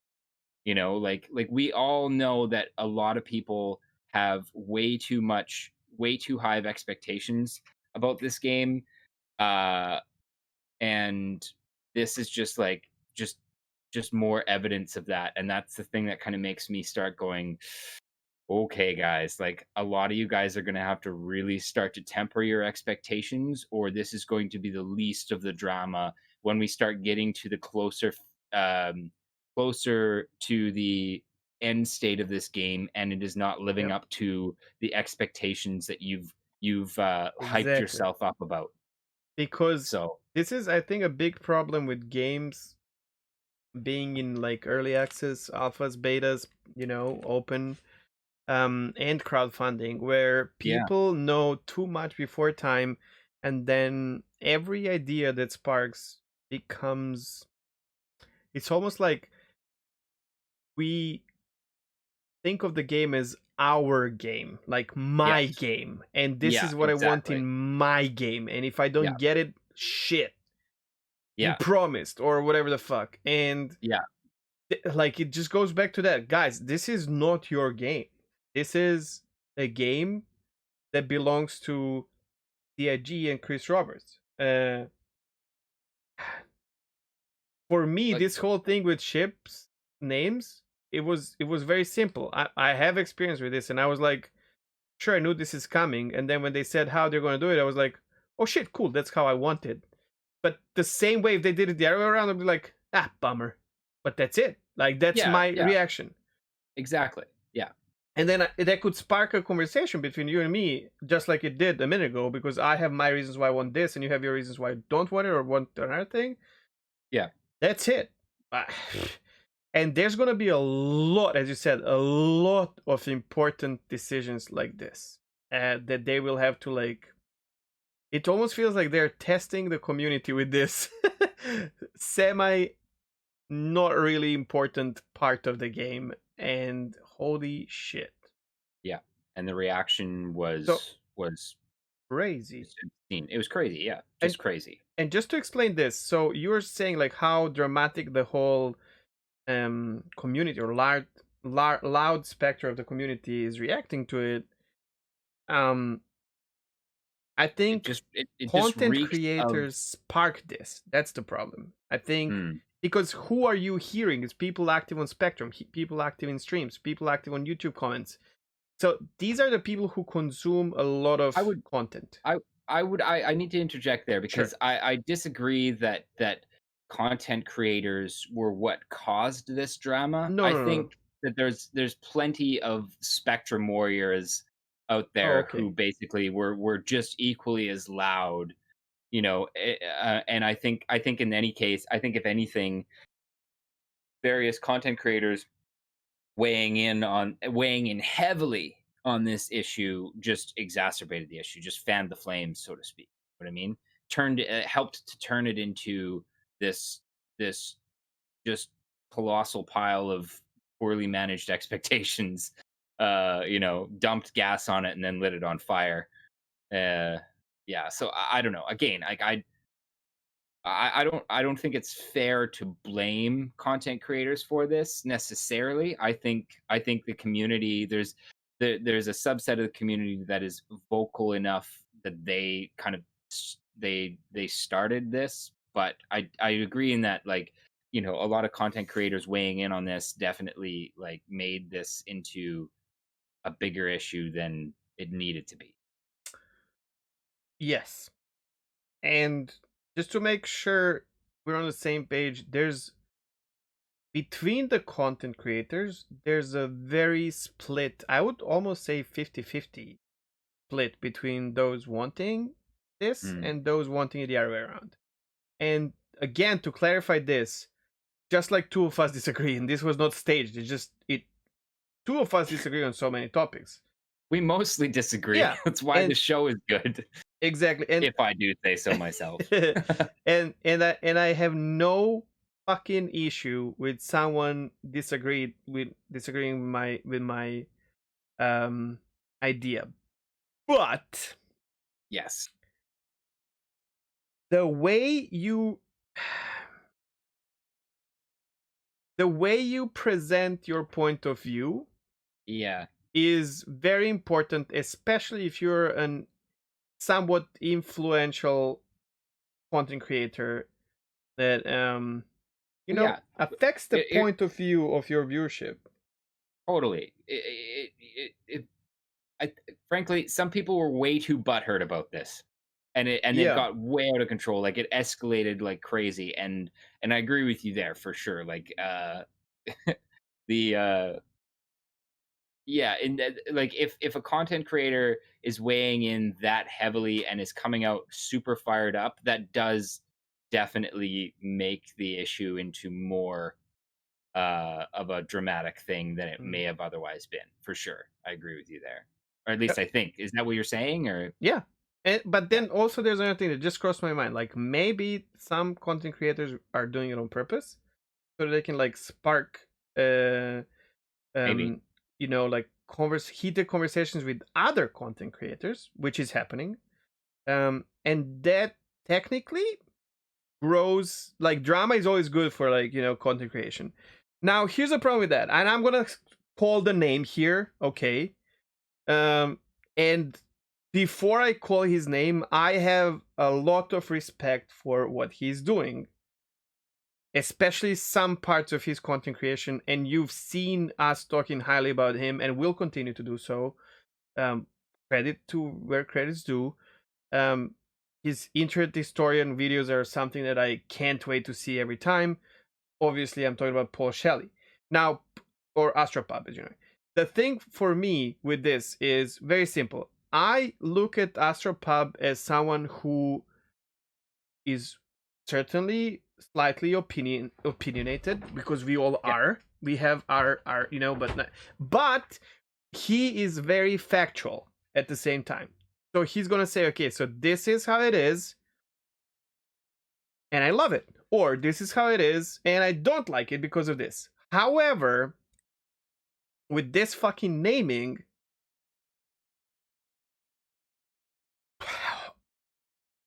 and he's not the only one. I just like this is I follow Astropub a lot and a lot of other content creators, but like um Twitter, YouTube, Twitch, all over the place. I literally have this. Here's the problem: how you represent this as a content creator is, and I feel even bad about saying this in this manner, because I'm a very empathetic person and all that. But like, it almost feels like, or no, I'm gonna be bluntly honest. Like, it feels like, um, with some kind of a laughter in the background saying, CIG, this is what you want, but you're doing it wrong. And the effect of this will be the opposite. As if we know this. And we don't. We really don't. And the way, like, the aggressiveness in all this breaks my heart. And yeah, I was sitting, let me just finish quickly. yeah, cool, I yeah, was watching Captain's Table, and it was 5 a.m. yesterday, and I was sitting there. I wanted to type a message because I did not really feel good about how one of my content creators is doing things, and it was very hard for me to press enter. But I did. Um and I got I got the response from Paul, which it's like almost like if I am attacking him and he is defending himself with counterattack, and this all breaks my heart because it's so important how we present our thoughts. Um yeah, I just don't like, and it's not only like, there's other things like some other people who are saying, "Oh, you're gonna laugh about this," but like, this is not the game we are paying for. Where, motherfucker, this is maybe not the game you are paying for, and yeah. this But you has don't nothing to speak do for with Paul me. Shelley. Yeah, So this is I just want to say different content exactly. creator, but So I just want to say it's really important. And then listen, we are all humans, and you might say this in while you're heated, and then when someone brings it up and says, "Hey, bro, I mean, I'm paying for this. I'm getting what I want," which in this case it literally is, because I like the way they're going to do names if it goes through. Then you say, "Oh shit." Well, yeah, I don't like it, and we're good. In my mind, we're good. Like, we all get heated and say stupid things. well, and like that's it right there, right? Like it's not even necessarily stupid to get heated when you are legitimately passionate about something, right? Like Yeah, sometimes you yeah, like you can vehemently disagree. And so I don't know, like so I kind of disagree with part of what you're saying, sort of, insofar as like content creators, while yes, they have to be more aware of the platform that they have, at the same time, like you're a human and you get fired up, and sometimes Sure. that's just what happens, right? So like I don't know, like um yeah, that's kind of the only kind of thing that I had to interject with there, is that like I don't think it's stupid to get fired up. I think everybody's going to have strong opinions about something that they're passionate about. Mm. Like I do think that it's I think that in a lot of cases, if you're not careful, especially if you're in a situation as a content creator where you have a platform and you have people listening to you, And Paul you have to does, be and I'm aware glad he at does it. how, Right? yes, you He have to be earned aware that at how it can platform. escalate. Um, but yeah, like overall, it is a relatively minor aspect of this game, and it does seem like the level of drama that came from this was disproportionately large. I think it's sad. Um, It's just sad. but I think ultimately, I mean, I think Tyler Witt can put it, or Xylo put it to bed. When he said like, "Look, It's nothing's alpha. set in stone. We're gonna Yeah. try it." So yeah, like I think personally, like, why is there still drama about this? I, Try it. you know If why? it works, great. If it is horrible and nobody can get a name and everybody thinks it sucks, or at least a large portion of the people think it sucks, okay, change it then. I don't know, like why was the drama this much? Why is there still drama about this? Mm. Like it's over. They're gonna try this. If it doesn't work, done. So I, yeah, I think the highest reason why drama is so high is because nothing is happening in the game currently, yeah, and any news that can spark any kind of drama will do so, because both content creators and that's true. community are But thirsty at the for. same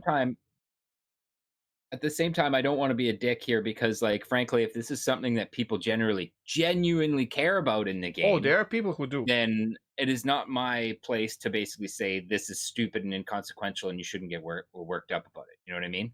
Well, So I don't know. sure, but no, actually, um, no, because it's not your game in the end. So you should feel bad about things that are not going your way, sure, but you have to be mature about it, and keep in mind that in the end it's someone else's idea, not yours. And I think names of the ships are impactful, but not too much. But I mean, right there, and we're gonna have the link obviously to Captain's Table. Graphic Gaming right there says, "Wait, Paul, but I really think this is important," and to him, it's very important.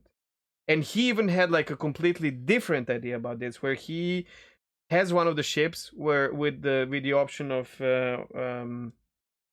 whatever name reservation or whatever.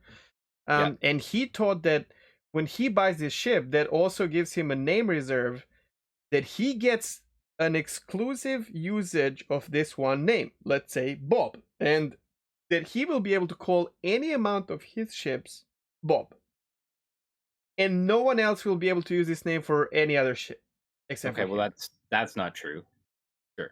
It's not true, right? But listen, who am I to judge that his logic was not there? You know what I mean? Like when he said that, I was like, "What? how, I don't. how could you even Well, think about this?" But he well, did. yeah, exactly. Like that sounds more like a misinterpretation of what the name reserve was. And I True. don't think you can. I don't know. Like if you were absolutely 100% misinterpreting things, and you Sure, are able to be proven to be misinterpreting things, then where's the issue? but that's not my point. My point is, ship naming is very important to this person. Yes. You know what I mean? And for them, this is an issue. It's not an issue of I'm not gonna play the game now, but it is an issue of being bummed and all that. But he was not that aggressive about it. It was like, damn. I don't like this. And that's healthy. That's fine with me. But, firing all your guns when you have a bit of power or more than a bit of power for something like this. In his response, he said that he expected more than me, and so he was disappointed with my reply to his aggressive statements about naming, and I'm very disappointed about how he's doing it. And in the end, I guess it's okay to agree to disagree and to be disappointed because you expected something else from another human being that you care about, which doesn't mean that you don't care about them anymore.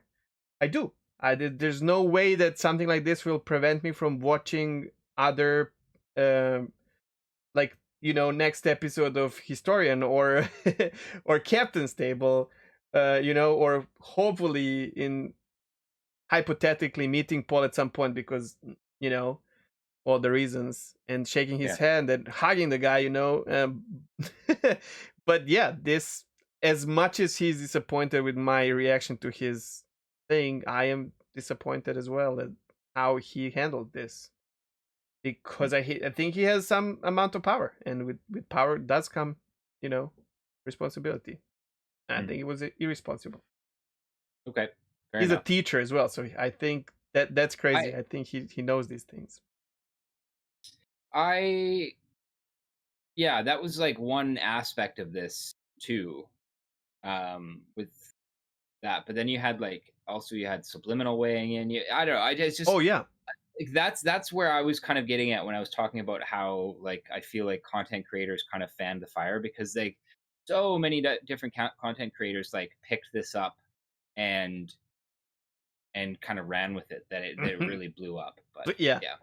If Paul, if Paul whispered me and said, "Listen, dude, we need content," I would be like, "Oh, whatever," and I wouldn't even fucking mention it. I would just walk past around. I don't do that for content. But listen, if you are a content creator and you spark it up because it will bring more people to the yard and to enjoy your content, even though I'm not doing it that way, I don't think it's wrong necessarily, because people are enjoying it. So whatever, you know what I mean? But I don't know. It feels like it was more than that this time. Well, yeah. Anyways. I think ultimately we'll see with the whole naming thing. Hopefully it pans out and it's kind of relatively free of frustration. What I'm hoping from is that CIG clearly is watching all this reaction to get a response from Xylo so quickly. Mm-hmm. And if anything, what I'm hoping comes of this from a positive aspect is just showing CIG that this is an issue that matters to a lot of people. So put some thought into it, do it properly, have some sort of a phase out system if a name has been inactive for too long, et cetera, et cetera. In fact, here's an easy way they could do it: tie it to the insurance on a ship. So if I guess that wouldn't work with LTI ships, but a ship that you buy in game, they've already said you have to purchase. What do you mean? What do you mean? Listen, LTI ships are going to be a massive minority, like a tiny percent, right? So whatever. Yeah, but still, I still think there should be some sort of name phase out situation, because so let's just say it's 10 years down the road, the guy who backed in 2012 and had this LTI ship and named it basically before everybody else is no longer playing the game and hasn't been for years, has no intention of coming back, but because he's got LTI on that ship, that name is now stuck with that ship forever, because we go back to name is not that big of a deal, and if you sold something, well, but this is the thing, respected. Yeah, but that's the thing, that ship was not sold under the guise that the name was attached to that ship, because that didn't exist up until very recently. I agree, if you paid real money for a ship name, sure, that's yours. Well, you didn't. You paid real money for advantage time advantage to name your ship, right? Well, yeah, So if you like were there early and you got to name the ship, exactly. but I still just there should be, but I guess whatever. I mean, Anyways, getting off yeah, track, but the yeah, the long and the short of it is that like, now this is clearly been brought into CIG's vision that this is an important aspect, and hopefully all it ends up doing is basically meaning that like they put the effort into doing this properly in a way to kind of avoid true.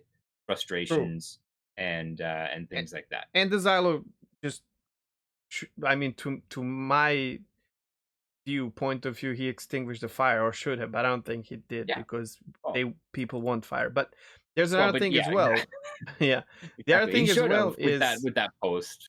they That should have should just cut it. they should also show to CIG, if they don't know already, how fanatical we are um, about everything and anything, and maybe start slowly giving the ideas about other questionable topics. Because Yeah, if you drop everything at once and people don't want to play the game on the mobile, I you think heard you it here may first. I think you may be asking a bit too much because there's obviously going to be some of those sensitive topics that they are deliberately keeping close to their chest because they want your money still. Um, I don't but think I yeah, okay, sure.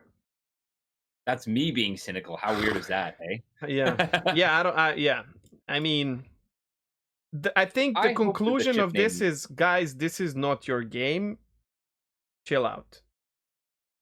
And I go back to, I don't I'm this is a very unpopular opinion because people don't give enough thought to it, but this situation is the actual proof that I am right. uh I know, right? Where like the development studios should listen to their player base, but should not make decisions based on what player base wants, because Or what player base thinks they things want. they want. Yeah, Yeah. because first of all, most of your player base is silent. That being, and most of the silent player base either doesn't care or likes what you're doing. So whatever you do, they will be like loud. There will be a loud population of people who will start, burning fires. And yeah, it's important to listen, but it's very important to me that the studio does what they want to do. Yeah. But in that case, I think they've got somebody really good at the helm of their community engagement with Xylo. Because again, like after I heard him on Yacht Club, Yeah, club. Yeah. like it really kind of like set my mind at ease about like how and who they're listening to. Like they take all the data points that they hear, but by no means are they just basically snap decisioning off of any one issue like that. It goes into something where they actually crunch the numbers. They really look at it as information, but like I really think that they have their shit on lock as far as like, you know, knowing like what you just said, that a there is a vocal minority, but there is a much larger subset of the population that is silent. Yeah. So I think, yeah, I think they do. I think Xylo's a good person to have basically as that sort of at the head of community engagement and collating all that data. I will give you now our next week's main topic, because this leads into it and will be also questionable, kind of. The way they listen to the community, is it right or wrong based on avocado program? Hmm. Because of how the avocado program is working, and um, PTU in waves, while you have PU, which is technically a test bed anyways, and this whole shebang of people who are testing the game. and how we always get, stuff in the Right. game Yeah. that is very wrong because no one bothers testing the weapons or whatever, and that whole thing. So Right. Yeah. are they That listening was to the community well or not? I don't know, man. I not from my from like Xylo is a beast. Like he's really good at what he does, and I know other community managers from other games, yeah. and I compare him to the best of the best. I can even say some names like Gina Bruno from Elder Scrolls Online. She's holy. She's a dragon. And Xylo does things so well from my perspective. But there's Okay. more behind it, right? Yeah, that's gonna be a good one. At first, I was like, "Oh, I don't know if I have much to say because I'm not Oh my god. Evocati and like I don't play in PTU very often." But this was, if correct me if I'm wrong, but this was sparked Answer the call. Answer the Call Yep. last week. Yeah, um, yeah, good points in there for sure. Okay, that is a pretty good topic. I've got definitely some counterpoints to that as well. So yeah, okay, cool. Okay. Let's write that down so I don't forget. We're gonna. I will. Don't worry. Or you can. Doesn't matter. Okay. So right now, we're gonna call it. So this was all about drama, rather like how much this affects everything. The drama about naming ships, not really naming ships. Although, of course, we touched on our points of view about that. Um, let's go to the next more chill. Whew, man, this was rough. um, man, I Oh, don't like naming, shaming people and all that. It's so I difficult don't for think me that was sometimes. naming shaming I personally. know, Like but I like, think yeah, I think everything here was pretty reasonable. Nobody was slinging ad hominem attacks sure, or anything like sure. that. But it's You know, stressful for me to do this, and fair yeah, enough. Fair enough. especially because it's so one-sided. Like I talk about someone who cannot reply, or and I Yep. still, even in my replies to YouTube, I still made sure to say that I value his content and all that. Otherwise, I wouldn't even be. It's like talking shit about Star Citizen. Because you do it because you're passionate about it, right? Not because Yep. you don't care about it, obviously. Anyways, so let's go straight into Imagination Station now, That is a because much brighter topic. yeah. So I would say so the name of the Imagination Station topic, or like the idea of today's one, is NPC homesteads, but not more like, I don't know how to explain this, but like the places that NPCs will um Well, yeah, be at. this goes into we kind of touched on this um last week or the week before too, just about like the idea of alternate landing zones, Mm. ones that are potentially more procedurally generated, smaller towns and cities. Uh, um yeah, but also like more like points of interest where you don't have a landing zone, right? yeah, Like yeah, that well, Idris, for example. Sorry, Javelin debris. sure. But like the NPC homesteads specifically, having those be uh kind of where they could go with those being smaller towns and cities, how those can connect to quantum, because I think that is one of the major things that's going to Mm. be like involved in the Imagine on stuff like this with the like NPC homesteads and stuff like that is simulating out the economic impacts that those smaller or maybe growing settlements too. Oh man, sorry, I'm gonna let you continue because I just had like a thought about like definitely an imagined thought about like Well, this is about Imagination where Station. that could go. Imagination Station. So go Okay, for it. okay, okay, okay, okay. Well, will we see NPC settlements grow and shrink?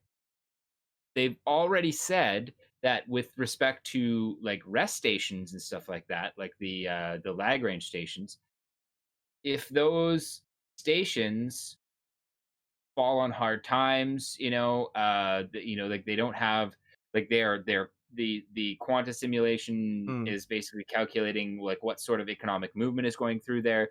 When it starts to get poorer, they've said that like crime levels in those areas will start to come up. Like the stations themselves will start to look more run down, more beat up, stuff like that. Even taken So, over by different factions, right? yep, yep.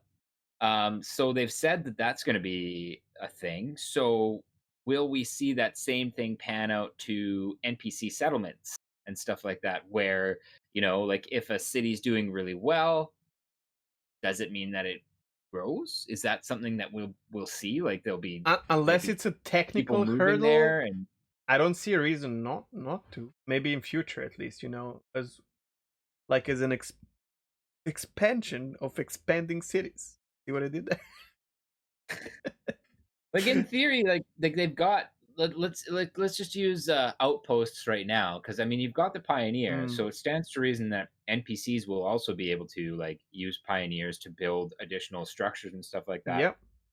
Or order additional But structures. but to be fair, like we are deep into Imagine territory at this point Absolutely. because we really Yeah. don't know how detailed that quanta system is going to get, and we are talking extreme levels of detail here. I You I know think Quanta is there just for the economy, but then economy, as you're saying, might trigger exactly. growth.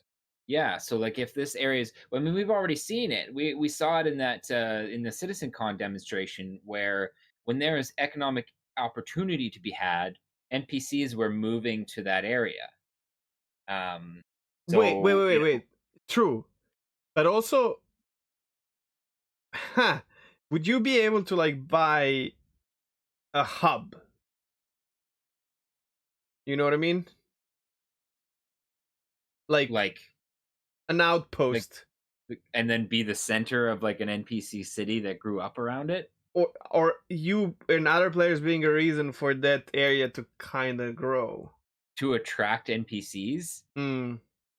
Uh, I don't know how I feel about that. Like, part of me is like, that would be so cool, and the other part of me is like, well, what if I don't want NPCs popping up around my Well, settlement? You know then what I mean? no, but if you make your own thing out in the open, far away from anything, then that there's no reason.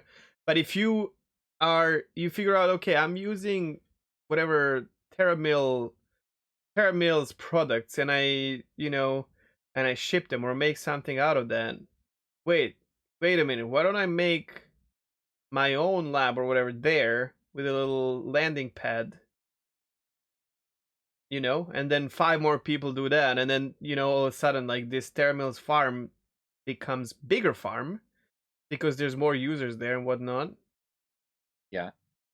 You know what I mean? Like, if there's already holy shit, that would mean that like all the little like stations that we have now on the planets Yeah, are could potentially. potential points where cities might grow, Yeah, like a seed, basically.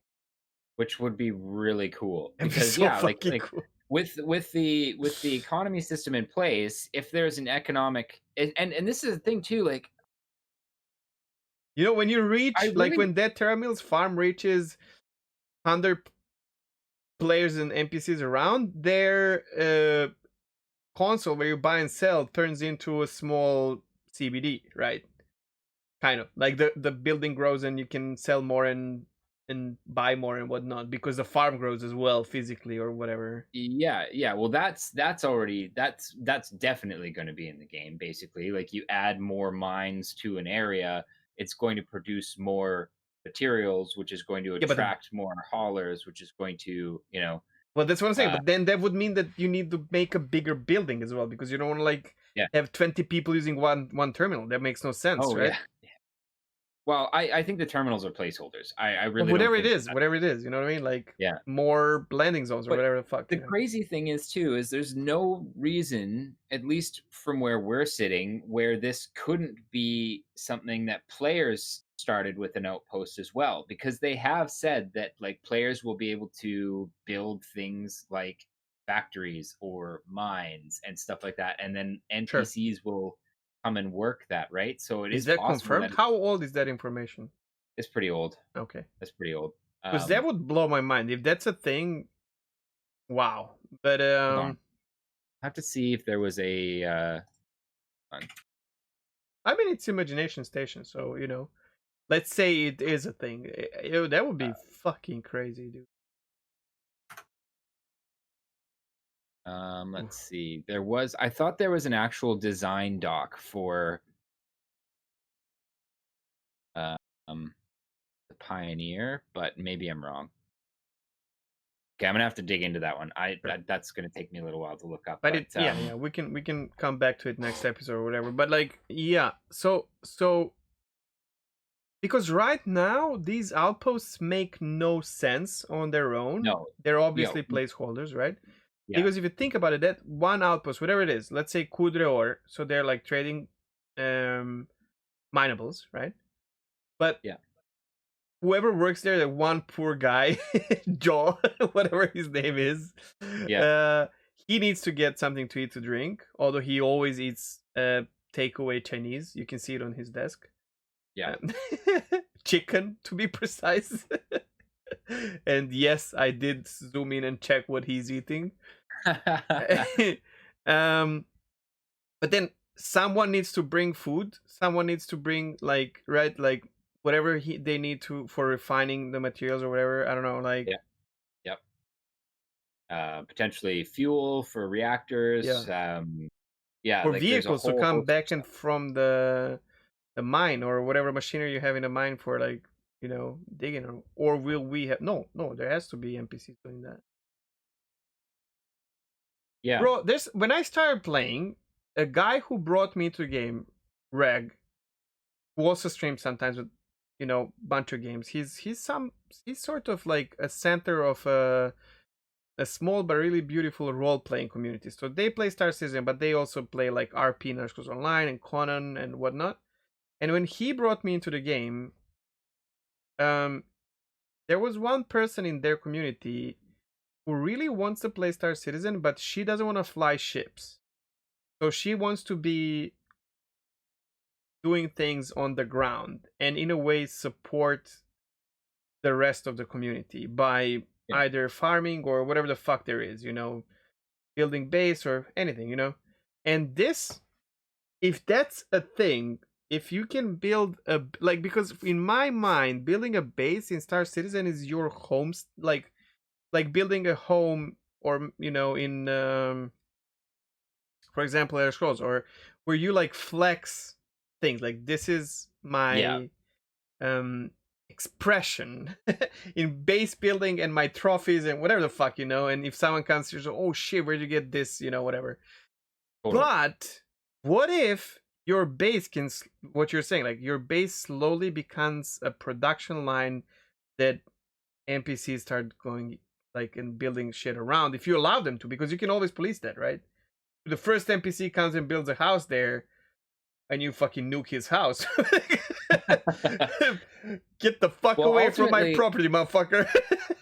if we're talking about in UEE space, and you have bought that land claim, heck, I don't think NPCs would be settling there without your say so. But this is where I'm Yeah, but next to it, thinking like, yeah, maybe. But I mean, like we're talking about like a kilometer. What were the chunks of land they sold? I Like don't 4 know. kilometers by I 4 was never part kilometers? of this. It Four was a lot. kilometers? What Yeah. the Yeah, fuck, dude? That's we're not huge. talking small chunks of land here. Like we're talking big chunks of land. I think the smallest one may have been a kilometer by a kilometer. Bro, 4 Um, kilometers?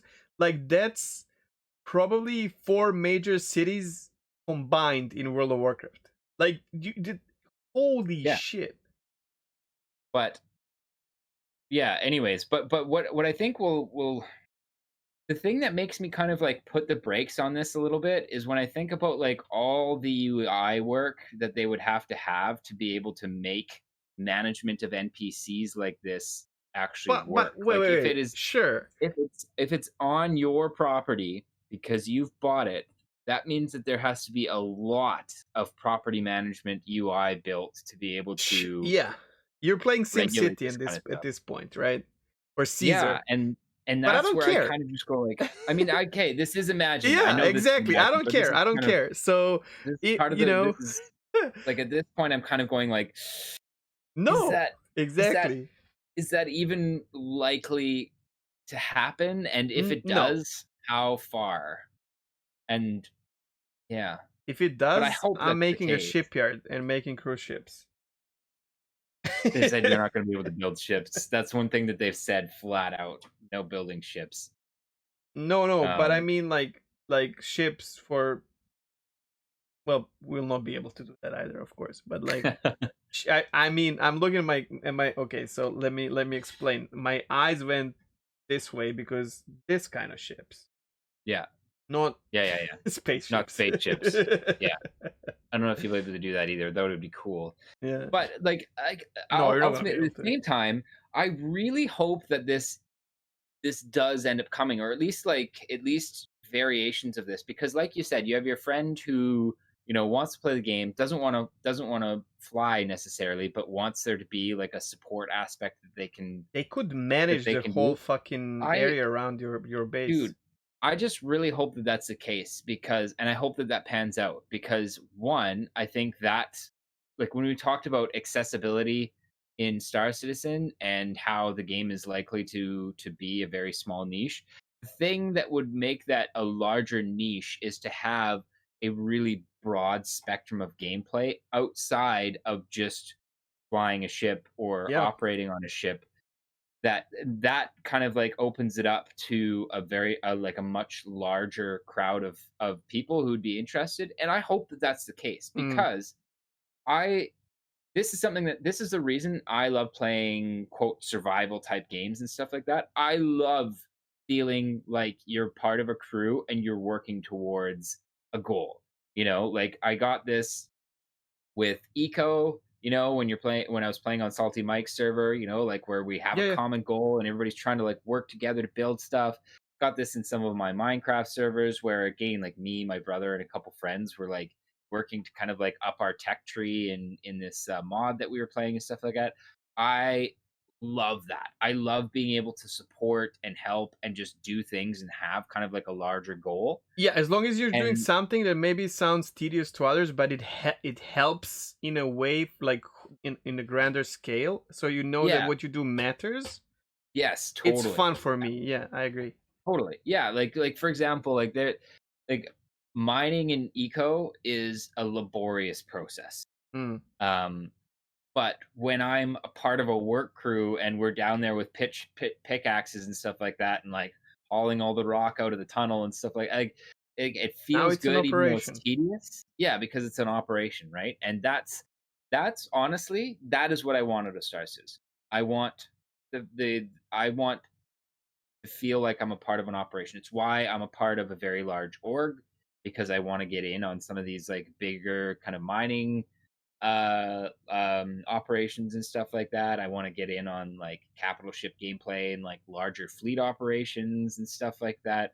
It's yeah, like I really do hope that Star Citizen gets to a point where its gameplay broadens to a point where there is Do we? a gameplay style for a lot of people. I won't say just about everybody, because I think that's unrealistic, but like, but a Yeah, lot of this people. should And not be a must for you to play the game. You should be able to play without that. But so here's the first thing that crosses my mind: how are we going to fix our ships? Are we going to pay for like materials that, or is it going to be the same like now, just like click and fix? no, they did a repair design doc a Okay. while back, and we actually saw some footage. I bet you Darge has the video link. So hear me out. Like, if you can have a base where you can make it so that repairing your ship is cheaper because you're using partially your own materials, Yeah. Yeah, and and if then you're you doing can the labor build. yourself. Yeah, yeah, man. That can be. I don't know how did You we come to this from NPC homesteads, know. but it Well, doesn't it's really base matter. building, cities, like all Yeah, that yeah. kind of stuff. Um like it all kind of like, I think that all does kind of play into Holy shit! You know what would be cool? I'm Okay, gonna have hear to me look a out. little bit longer for that one, That's okay. but I'm pretty sure we actually saw. Sorry to go back to it. We saw a design document in that said that you'll be able to literally choose the type of material That's what I'm that you saying. are Okay. repairing it with. So if you wanted to use a cheaper but Drake lower stuff. quality thing to patch that hull, you can do it. And they showed kind of how that'll work, where you first kind of like lay down a lattice with basically like a laser, like a 3D printer kind of a thing. Yeah. Um, See, if this they is actually true, showed you're not this. gonna have a lot of ships, man, because maintaining a lot of ships will be a bitch. Yeah. When Yeah. and then naming Well, comes to that, like, okay, I have 3 ships, it's fine. well, I still think you might, but but getting damaged is going to be a much bigger deal than it is right now. Like right now, it's dirt cheap to repair your ship, Right now, and it damage is takes like whatever, lose your ship and on another yeah, one. and it Yeah. takes no time. Whereas, Yeah. like from what they've showed us in the repair video and in the design doc, if your ship is like seriously damaged, you're not going to be flying that for a while. Okay, listen, Um, listen, listen. I have to, because I'm gonna lose the train. It's like 2 okay, connected thoughts about our actual subject topic. okay. One, you are flying a big ship. What's your biggest ship?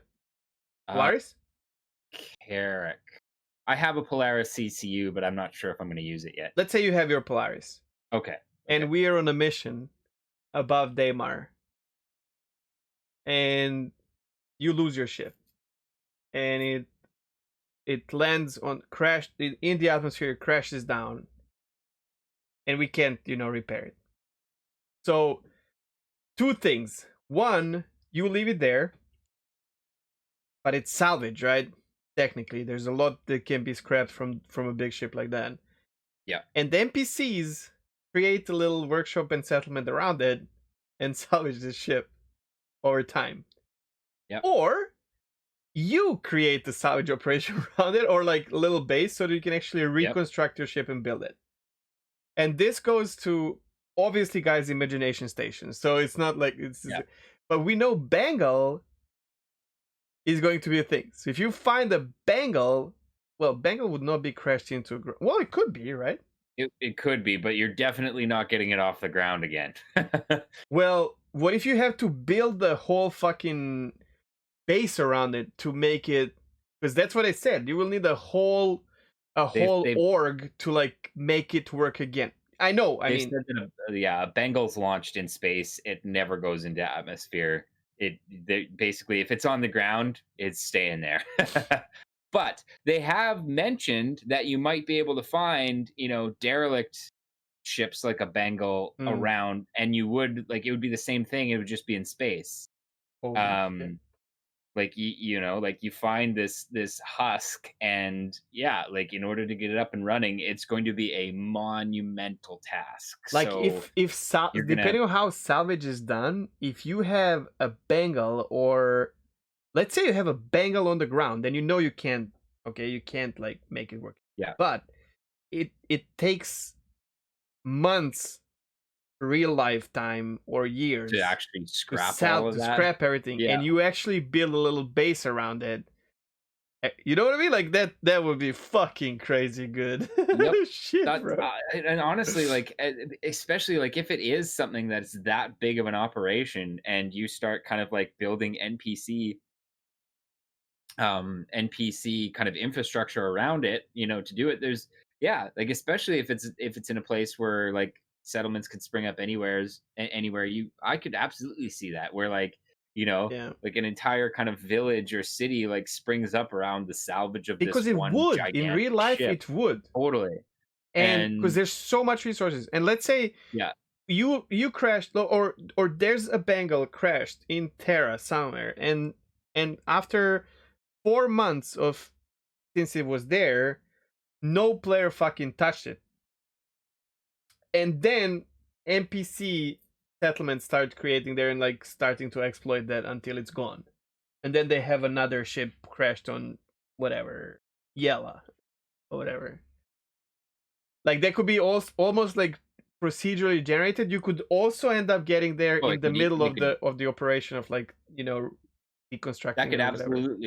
that could absolutely be procedurally generated. They've already talked about like how they're working on shipwrecks, so that they could kind of like procedurally generate those. Mm. And yeah, like the way they've described the quanta system anyway is like if an NPC salvager stumbled across that, then yeah, oh man It's I'm thinking crazy. like dynamic settlements springing up everywhere. Oh, That'd be so cool. And that'd be then so once they're cool. done, like it starts, fucking rotting basically over time, like. Yeah, yeah, exactly. Like And then it'd you be a find boom. you go there like 2 years after the launch, and you're like, holy Yeah, shit, there was, the you can ship's see that, yeah, there this, the what ship's was gone this, now, yeah. but like and the city that sprung up around it is in like really tough financial times because their Or primary industry abandoned, has moved on or abandoned. Yeah, and you're like, oh shit, this could be our base of dude. operations. I Okay. really, I really hope that that they do manage to do something like this with the Quanta system. Like I said, I mean, if I hadn't seen the demonstration of what they can do, even in their super basic mode, Mm. if I hadn't seen that, I at this point I'd be just shaking our head and basically saying, okay, like dream on, that'll never happen. Oh, But I'm like sure. Yeah, I'm in that within state. I'm just with like enough throwing I don't shit know, out. man. With enough time, with the tools that they're building out, with enough time, I could absolutely see something like this. I mean, to be fair, I'm not thinking uh like any time in the next like probably 5 years if I had to guess, but like it's not out of the question Yeah, Star with Citizen 2. yeah, or I mean like or their like major expansion pack Yeah. like yeah. Oh, okay. That was a lot more fun than I Whew. thought it was going to Yeah, be. that was great. I had fun. All right. We are almost 3 hours in, so let's go to, because I might have some crazy questions about this. So, are you Okay. okay with your absolute zero effort actually being about the Asteroids. asteroids? Yeah. Okay, sure, sure. Uh, so this Maso's absolute zero effort science section. This is absolutely zero effort this time because I'm coming up with a blank on this this week. Normally, what I do here is I focus on a piece of science trivia that Star Citizen or CIG does well, Or not um, so well, right? or not so well. Yeah. Um, but mostly I try to focus on what they do well because it's more interesting. Yeah. And in this case, it's going to be kind of what they do not so well, but it's not really their fault because most sci-fi gets this wrong, and that is asteroids. So what we've realized what we've come to discover in the past 10 years or so, since we've been running actual space missions out to asteroids, is that most asteroids are not solid chunks of rock like they are in like they're portrayed in pretty much any sci-fi Yeah, not only franchise. games, but also TV Yeah. shows, movies, Oh yeah. everything. Star Wars, you name it. I mean, and not only that, but they typically don't appear in densities as high as we see them in most sci-fi franchises. So, for example, the density of our asteroid field is, or well, the asteroid field that we have in our solar system is just like the asteroids are so far apart. Like we're talking like hundreds of thousands of kilometers in most cases. That basically you could pass through the asteroid field and never even notice. Oh But shit. that's kind of boring. So most Yeah. sci-fi franchises, Star Citizen included, have the asteroid fields a lot more dense with rocks all over the place and stuff like that. What about Um, belts around like planets or moons, like Yela ring or Saturn systems, or? yeah, Saturn. The thing with those is that they don't last very long in astronomical times anyways. Like in a couple million years if I'm not mistaken, Saturn won't have rings anymore. Um the reason that they exist in the first place is typically when a uh, a planetary body collides with another planetary body and basically is Oh, disintegrated into rocks, and those rocks basically via gravitation kind of end up kind of falling into an accretion disk that's um, crazy, dude. sort of phenomenon. So the reason Saturn has rings is probably because there was a big moon that it had at some point in the relatively recent past that smashed into another object and basically exploded and turned into the rings that we see today. And there are some fairly large chunks of ice and rock in that ring for sure, but a lot of it is very fine dust. Um, Yella, definitely a different story. Yella, the asteroids that are there are very large chunks of rock and very dense. Um, You want to say that's so impossible, right? just not very likely, especially because it's a moon in orbit of a big gas giant. Um, Yeah. so the moon, a moon of Yellow, and you'll see this if you land on Yellow's surface and jump.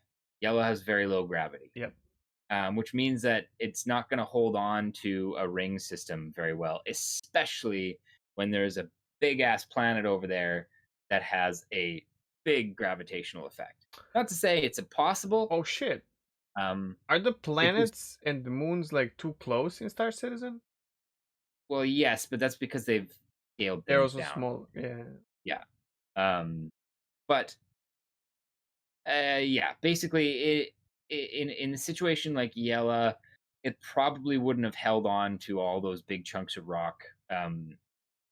And also, what even are those big chunks of rock? Because, like I said at the beginning of this, most asteroids and stuff like that are very, very loosely held together chunks, like small chunks of rock and ice. Usually, usually it'd be basically like a ball of gravel. And if you tried to land on it, because the gravitational force is holding it together, it would probably just disintegrate for the most part. Like Huh.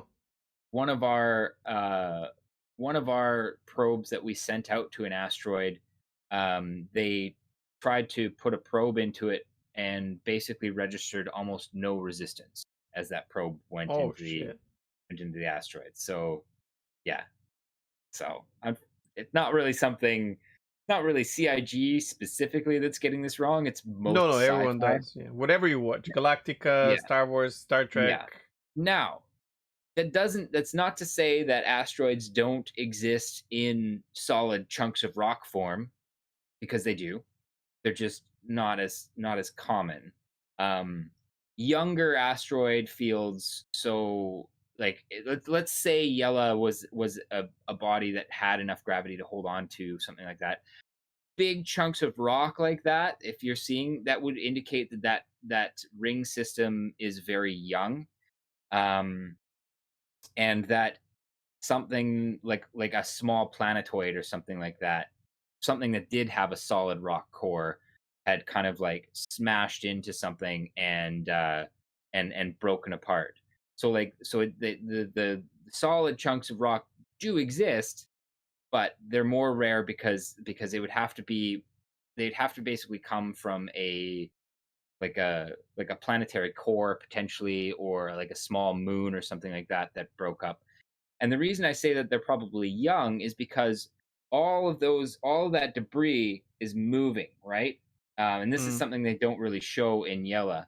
And especially if it's a situation where a bunch of this debris has been captured by a gravity field like the moon, it's going to be, the rocks are going to be smashing around. And actually, what's a good representation of this is Star Wars. The first or second one? Second one.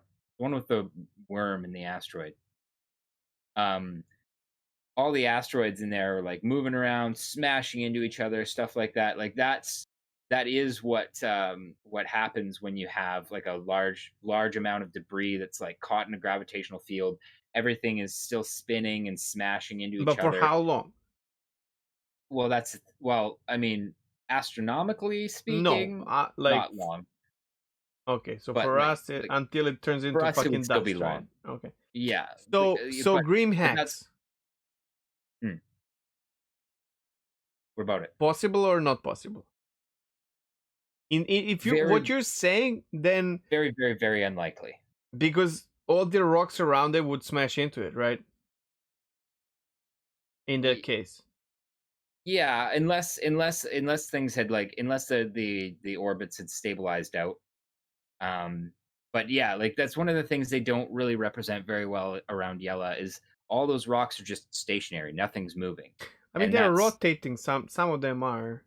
some of them are rotating, but Mm, in reality, those rocks are like it'll be more bombing violent, around right? that bombing around that moon at like, Mm. oftentimes like tens of thousands of kilometers an hour. Um, and that's not really something you see with Yella, so not Yeah, likely, especially it's like because beautiful Grim though. Hex. Yeah, it is for sure. Especially like Grim Hex obviously is built into solid chunks of rock. So like I said, like those must have originated from some small planetoid or like planetary core or something like Yeah, that but it that would that never build a whole landing that base and broke up. everything No, if not the other asteroids are going to crash into it. It's kind of crazy. yeah, yeah. Okay, so what Um about Aaron Halo?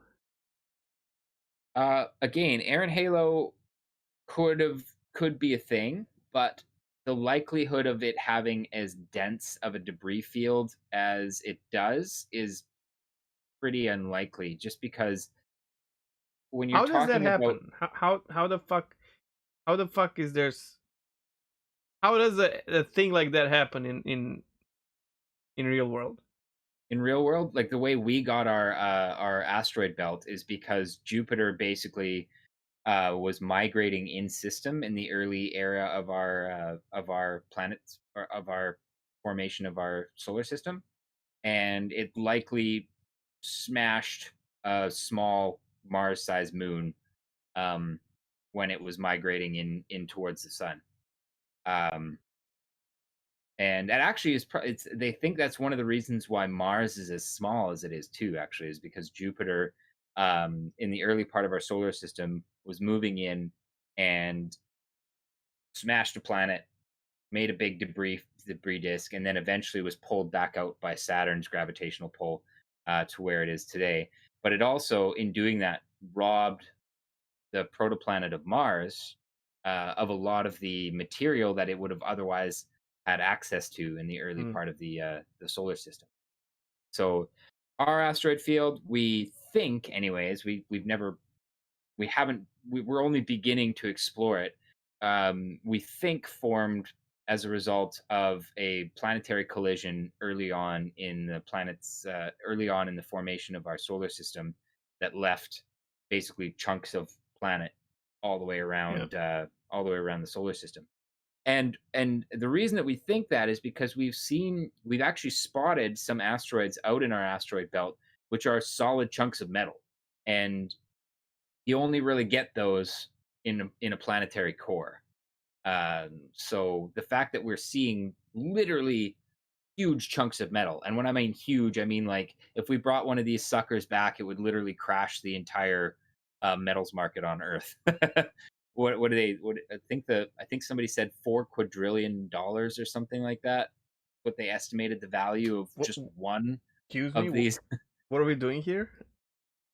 Talking about No, let's go get oh one, man. yeah, well, honestly, like there's already in real life there are startup companies that are doing R&D to asteroid mining. Um, but That's great. realistically, we'd never bring it down to Earth. It just wouldn't really make sense to drop. Whatever, man. I'm just gonna sell it, and then they can do whatever the fuck they want with it. You know what I mean? Realistically, they'd bring it back to like lunar orbit, refine it there, and use it for building shit out in space. But yeah, anyways, so yeah, so in the case of our asteroid field, it was probably a planet at one point that got smashed by another planet into just chunks of rock. But this is kind of where I'm going back to the air and halo. The air and halo is a very very dense debris field, and if you do the math on how big of a planet you'd have need to wreck in order to make a debris field that large, it's not really going to happen. So basically, the Air and Halo in real life would be probably more similar to our asteroid belt insofar as it would be, like it would be spaced out around like around the solar system, and it would be just like a huge amount of space between, even the closest rocks. So So Yeah. making your base look like DreamHacks in somewhere in the middle of Aeron Halo, most likely not a thing in real life, but maybe we could have it in game Yep. Well, because it looks cool. to be fair, like like settling in an asteroid belt is still something that we are actually, you know, kind of talking about. Because asteroids make great radiation shields. So, like a lot of the proposed colonization of the asteroid belts involves basically hollowing them out, utilizing the materials that you get there to build a big, and I mean big, like hundreds of kilometers long, uh, rotating habitat inside some of the Mm. largest asteroids. So, like asteroid settlement is definitely something that is like possible and is on the table. um That's exciting. yeah, I want it's more of that. it just you have to be very very particular about what asteroids you're going to be building these settlements in, because like I said, most, or at least a large part of the asteroids that are out there Are not solid are, rocks. yeah, they're just gravel basically that over time has kind of clumped together. Okay. So what I've learned from this absolute zero science section, effort science section, is that I don't really like asteroids as much as I thought, but I really Yeah. like the fantasy of asteroids, Yep. I guess. Yeah. Yes, that's Because I basically it. definitely, before we started, we were talking about this. Like, I really want an option to land certain ships, and we can touch on this, on the asteroids, just like Yeah. in Kraken commercial, where a prospector lands on the asteroid and then mines on top of it. Like there's some chunk of rock that is mineable. Yeah. And you brought up that it's not technically that probable Yeah. because most likely, first of all, asteroid doesn't have its enough gravity to hold the ship. And then the other one would be like it's probably also what you're just saying, like not really solid. Yeah. To But if you which did, even if you did land on a solid one, you'd have to have, like you mentioned special earlier, you'd gear, have to have, right? yeah, gear like that tethered you down to that asteroid, Yeah. because the gravity exerted by such a small piece of matter is like I, practically I non-existent. would And when I mean really like to non-existent, see that.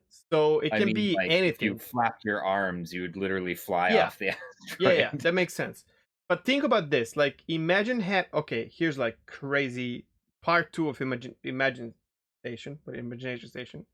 You Okay. are okay, and I hope you guys have the imagination on a level of mine or higher. So you're flying your space mining ship, and you find an asteroid. You scan, you see like there's a bunch of little chunks, but you need to get down to mine it.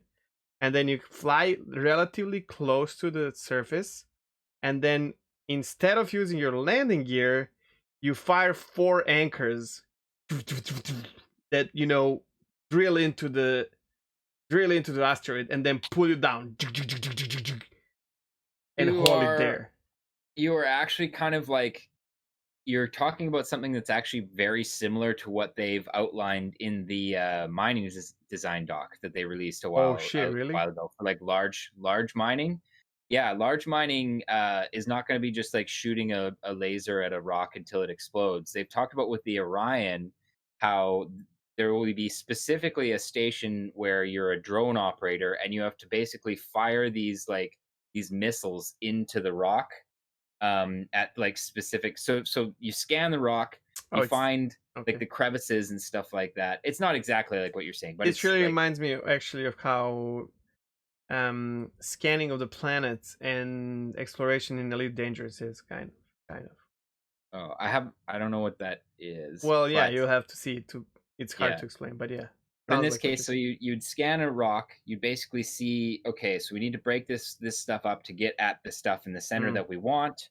And you analyze it basically to see where the fissures are in the rock. Then you fire these missiles into like drone style into these crevices, and that kind of like explodes the rock apart. And then from there, you have tractor beam operators on the sides of this Orion that are basically grabbing the big chunks that you're trying to get at and then pulling them into this giant grinder maw on the front of the Orion. So not quite tethering, but like yeah, like definitely like Yeah. analyzing the rock, like firing stuff into it, getting it to break apart, and then like pulling the pieces you want into the grinder. Wait, I don't know how is this what I was talking about. Maybe I did not express myself properly. Well, What maybe. you said sounds really cool though. And I did not know about it, so that's amazing. But I want, so you find an asteroid the size of the one from, much bigger than your ship, and you want to land on it to start mining. And the way you land, you just tattoo yourself by firing like two or Oh, four okay. anchors that like Yeah. drill deep into the rock and then pull you towards the rock, not rock towards you. And Oh, like, okay, okay, so if okay, this okay. is the Yeah, yeah, asteroid, like, tuk, tuk, tuk, tuk, tuk, tuk, and then they keep you there until you like release or whatever the fuck. yeah. That'd be, I mean, that would be, I I could see that. I don't know. That doesn't even yeah, seem like to be that much of a mechanic, but yeah, no, but yeah, I don't know if they have an idea like that, and that would something like that because I like asteroid mining and mingling around asteroids and all that. That would maybe bring me to mining, because I can't mine. Like I just tried so many times, just not my thing. But something like that. yeah, Because you would have to like fly around asteroids, find the right one, then find a location where you actually can yeah, land, then do the whole mechanic of landing that can be interesting, and then mine theirs. It would be cool. I don't know. yep. Okay, well, Okay. that's. I mean, unless you have any other burning questions about asteroids. No, no, no. This was, yeah, I like yeah, that was good. That was good. Thank you for explaining the belts and all, because I did not even know that that's how they're made, like by collision. It makes Yeah, sense when you explain it. It perfectly makes well, sense, but it that's the never thing. Like crossed my mind. some of the like the solid chunks of rock, are from like larger collisions for sure. But over time, they tend to get like ground down into dust. But there are some that just form from that gravitational process of like I think it's called an accretion disk still in a solar system, and that's basically where you have a big cloud of gas, and and gravity slowly pulls it together to the point where it gets so dense at the core that it ignites into the star, Mm. and that star ends up like firing, like basically hollowing out an area around it, but because it's still gravitationally uh pulling dust in, the dust tends, like all this gas and dust tends to coalesce around around the star and kind of like spin around it, and then that starts to kind of clump together, and then those clumps smash into each other and stick together, Oh, that's okay. like that's how planets form. So like there are asteroids that kind of form in a same way where it's just like, bunch of small Smaller bits scale. clumped Yeah. together, which like end up like sucking in more dust, which end up sucking in more dust. So like yeah, there are asteroids that form from big catastrophic planetary collisions, but there are also ones that just we theorize anyways kind of form from just kind of bits of gas and dust, and those are the gravelly ones. So yeah. Never knew about that, but yeah, that's amazing. I know I'm gonna like that when the moment we had that as an idea. I've highlighted something in the thing, and I want you to tell me yes or no. Um, uh, we don't have to. what We can time just keep what going. We time are are we at at right 3 hours 7 minutes, 8 minutes. now? No, let's get into gossip then, Okay, cool. 'cause- yeah. Actually, this time in the gossip, we are going to talk a bit about something. So, we are going into Stanton Gossip, which is, as you guys know, we watch a lot of content, and you've heard it Oh, today, obviously, and interact. Did we miss on something? no, I was just going to kind of interrupt for a second and just say, if you're watching here live while we're recording this, we are getting up to our question section. If you want to submit questions, you can use a channel coin to do it. There's the bot notification thingy. So yeah, as of right now, we have no questions. But if you want to ask questions, Hmm. we are getting up to that section pretty soon here. Cool. Okay, go. So Stanton Gossip, where is basically we devour shitloads of any kind of content around the week, and yeah, we bring some of that we think is very important for you to either watch, for solid chunks of information, or something that is interesting, funny, whatever, or really bad. So yeah, and we share our take on it without like um I don't know, like saying too much, so you guys can still go and watch the video if that's the case. And I'm gonna start with something completely different today, which is I use Twitter a lot and more of like as a consumer than provider, if that makes sense. Although I do tweet every now and then, but I've noticed a couple of weeks ago, maybe a month or two, a Twitter account called Advocacy Leaks, which has Star Citizen like logo, and it was pumping some strange tweets, or rather retweets, about Star Citizen content, or just random thoughts and whatnot. And I was very confused. So I followed the.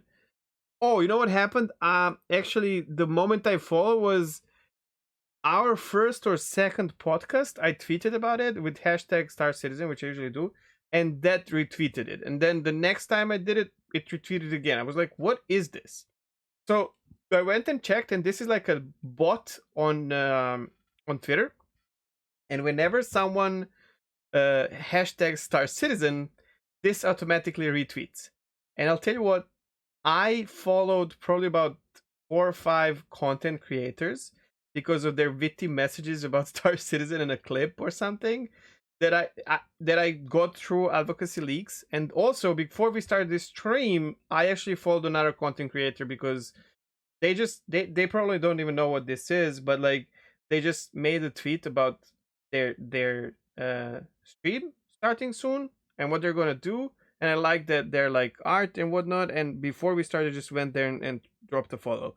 So I'm gonna have a link in the description. It's kind of interesting because a lot of people just randomly add hashtag Star Citizen and just say something, and you don't have to follow like 10,000 content creators. Whenever someone hashtags it comes up in your feed. It can be very annoying for some people. I'm not following too many accounts. I mean, I do, but not too many for me.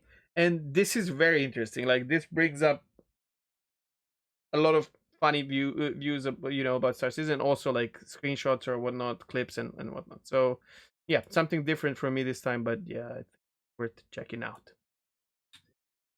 ATC was awesome as usual. This is last week's ATC. Yeah, not That's today's Salty Mike or does it, yesterday's, not but today's. Yeah.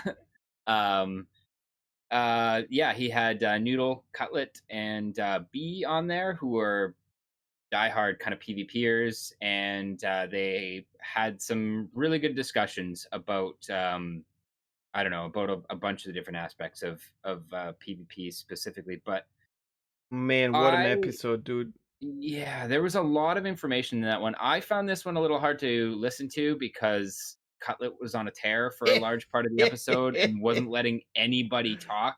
Oh shit. Which I really had a hard time with. I found that really triggering. But that said, he still had some like really good ideas for they call him Space Einstein. Yes. Yeah. To be fair, his ideas are really good because Cutlet is a PvP player of many MMO games, and he's really thought them out too. Like, you can tell, like, most of the time when somebody's like, "Oh, they should do this, do this, do this," like I most of the time I tend to just like dismiss those out of hand because it's like very clear that they haven't thought through what they're talking about. Not the case with Cutlet. He just needs to chill out and let other people get a word in every now and then. And to be fair, he knows this and he gets frustrated he's doing it. But he gets really carried away. On.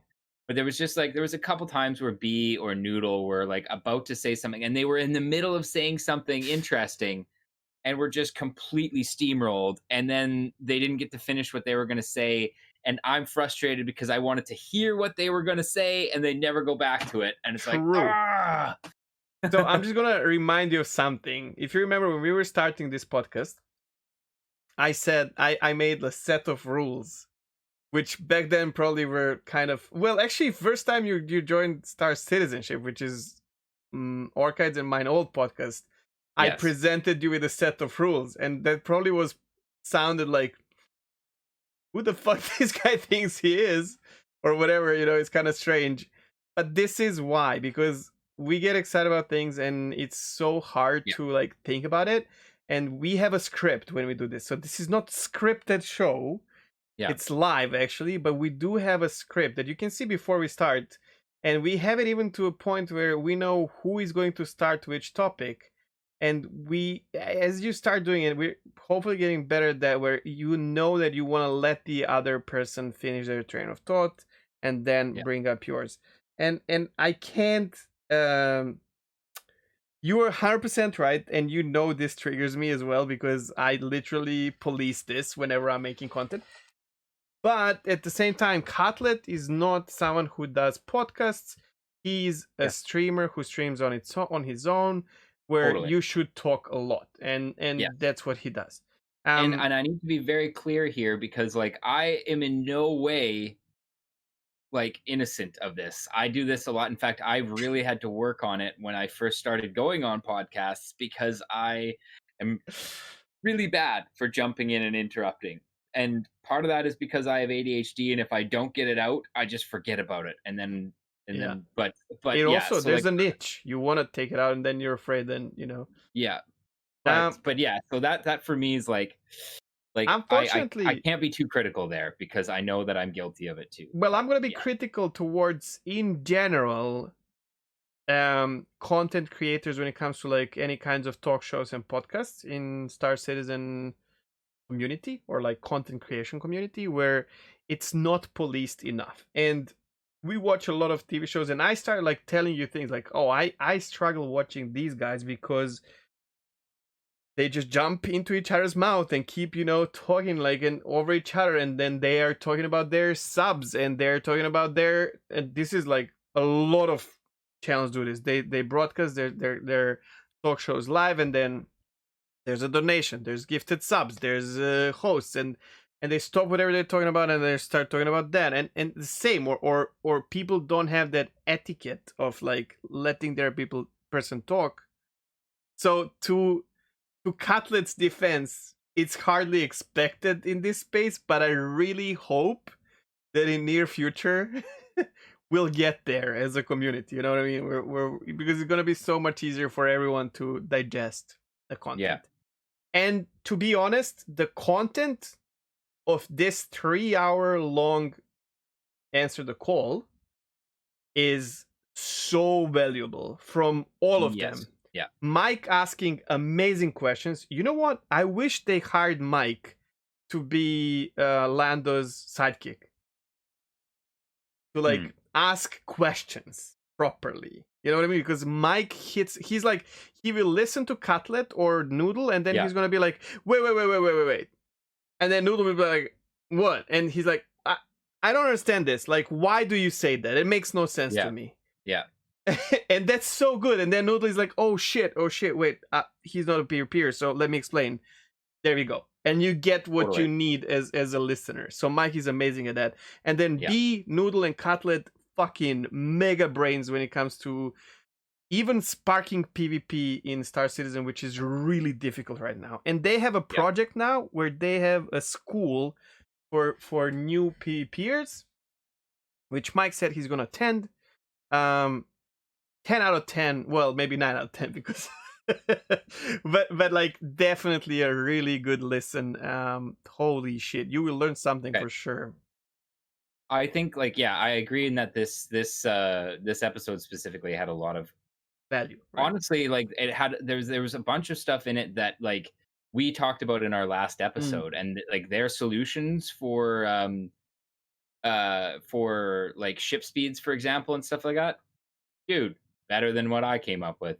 Like when he was talking about fixing the acceleration issue by basically making it so like when you want to accelerate above SCM speed, it it takes like almost exponentially longer the higher you go to reach that top speed, depending on your ship, depending on your mass, etc. Oh, dude, that is a fucking great idea. That is a Yep. great idea. I want to see that in the game No. today. Yesterday, yeah. Like today, you know? Um like man, I hope that that actually makes it to CIG Oh, it because does. and to John Crew because that right there was a like a phenomenal idea. Take, yeah. Um the other stuff too about like like he talks about how right now the armor in game uh is percentage, it's like damage reduction based. Um and and how we're waiting on procedural damage and the actual armor system and stuff like that. He had an idea where again just like a simple value switch, instead of a percentage just set it to a flat rate. Oh my god. Yep. Oh my god, that would differentiate ships with armor so Oh, much. he's talking armor. Like, So I much. even it sparked me wanting to talk about it here because he compares it to Eve, where that's actually something else. Anyways, like a really, really good again Yeah. But explanation and like, all that. oh my god. Like I honestly I we could do an entire episode just on that concept right there because True. like my god. Yeah, Yeah. it's so good. Anyways, yeah, that like a solid just like flat rate for armor. Like think about that a second. If you're Yeah. listening to this, just think about like what that would do. That would mean basically that ships with heavy armor, if you're getting shot at with smaller weapons which don't have a high enough alpha damage to bleed through that armor, instantly they just deflect. Like that would change combat so much. And all just with a value switch, just literally changing a number in an XML. True. And you could change combat for the better while we wait for yeah, while we wait for the actual armor Yeah. and damage system. Anyways, whatever. It was a But it great could episode. be a thing. I Yeah. just want to add one more thing there. So you have Salty Mike, Noodle, Moist Noodle, and Space Cutlet, who are like very well-known names. And then where did B come from? So B is a brutal, amazing PvP, um, captain or whatever you want to call it. And she knows so much about PvP. Apparently, she kicks their butts in PvP, and she explains it so well.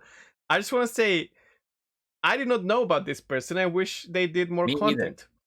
I And wish she's she so talked good. more. Well, but from what Cutlet she was talked, talking over her. she's so good about like explaining things actually, and it was a Yeah. blast Yeah. to finding out about the new person.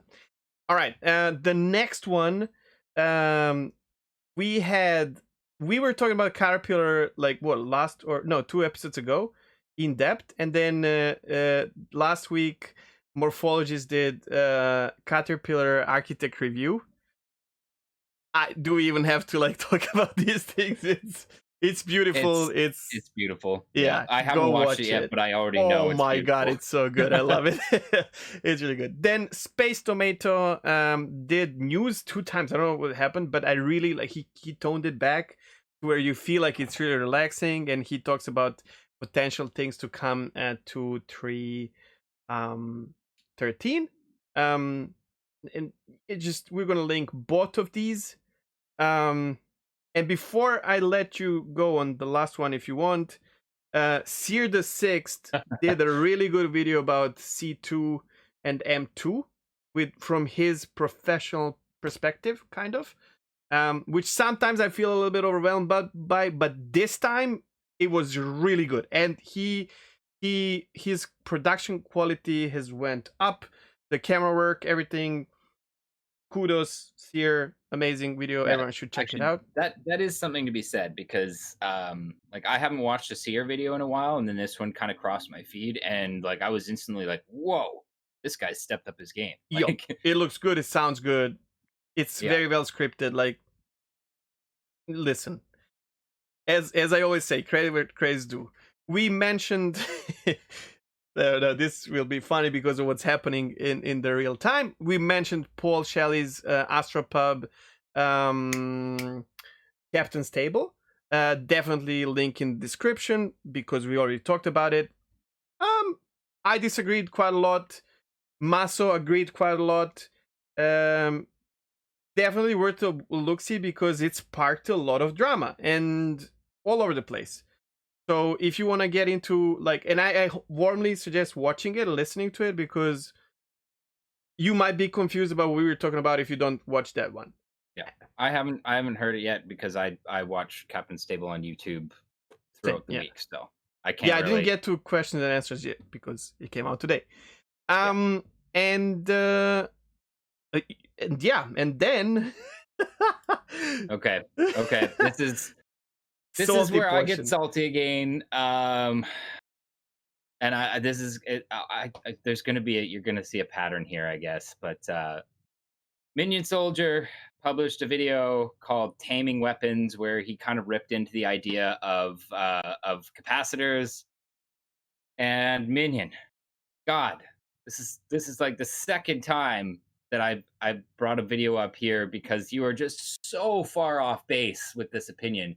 He in this video kind of puts the supposition out there that we don't need capacitor gameplay because we already have heat mechanics and they should just tweak the heat mechanics instead, and that capacitors are a waste of development time, etc., etc., etc. You are wrong.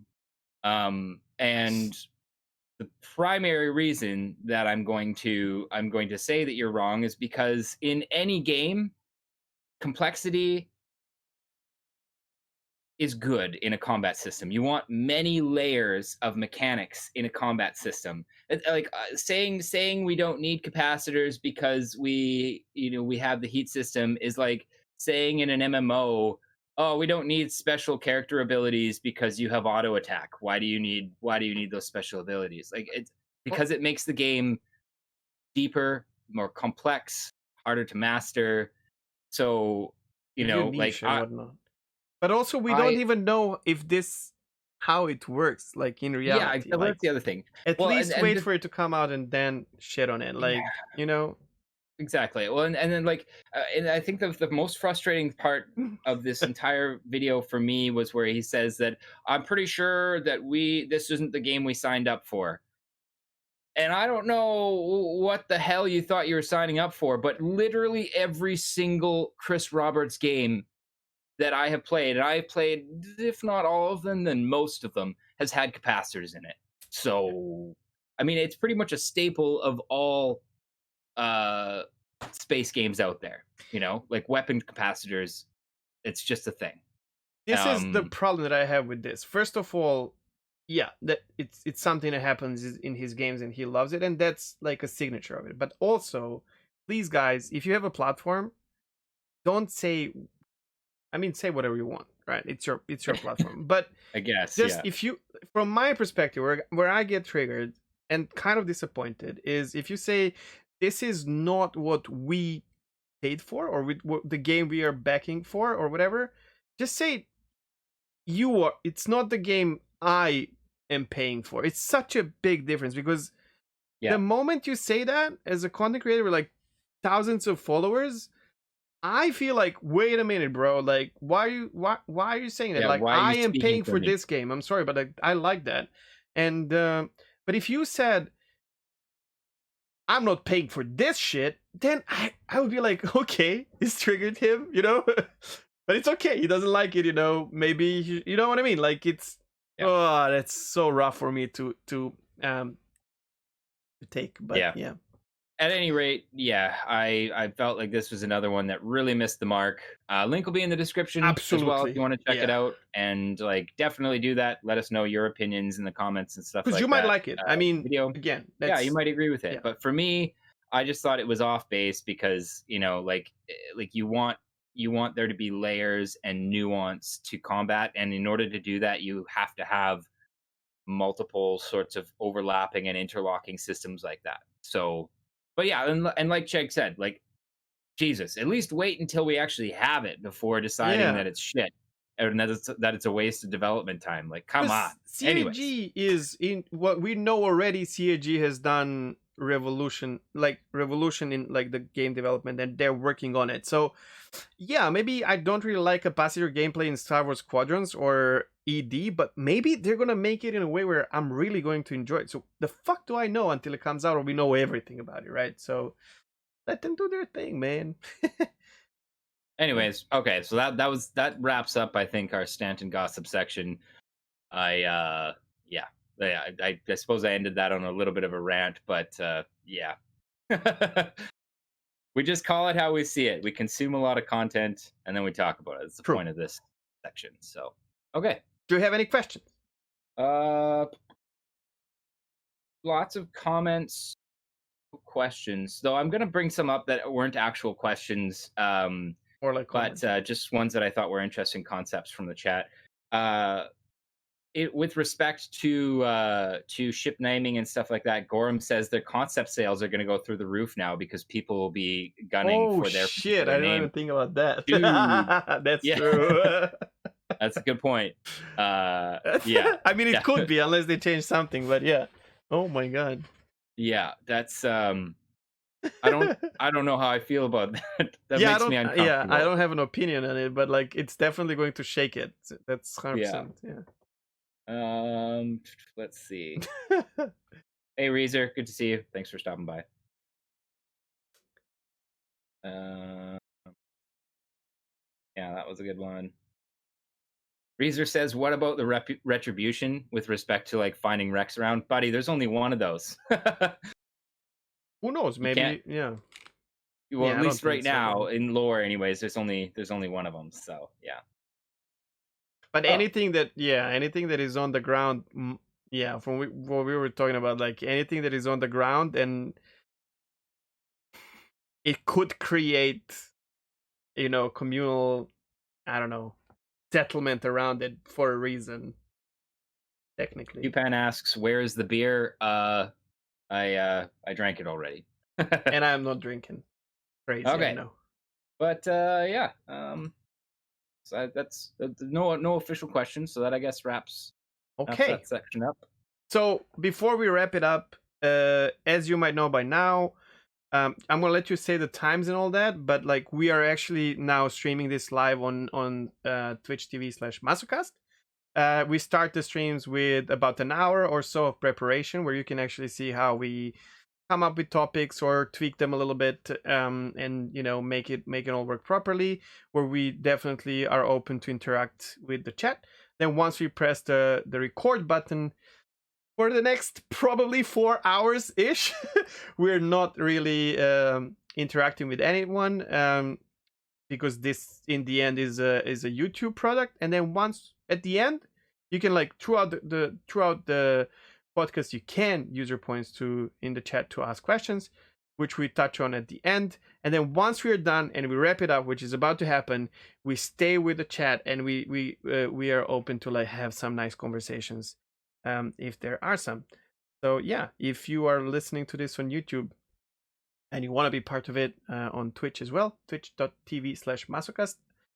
We start at 7 p.m. Sunday, 7 p.m. Central European Time, which is Maso. It's the pre-show is 10 a.m. PST, Pacific Standard Time, and we start pushing the record button at 11. Yeah, unless we are like deep into. Unless we're behind. Yeah, exactly. All right. Well, do your thing, and we can wrap it. If you're watching this on YouTube, we would very much appreciate it if you'd throw us a like and a subscribe if you want to follow us for more episodes. And again, for everybody who's brought us over this 100 subscriber mark, very much appreciated. That was really awesome to see. And hopefully we can get our custom YouTube URL soon.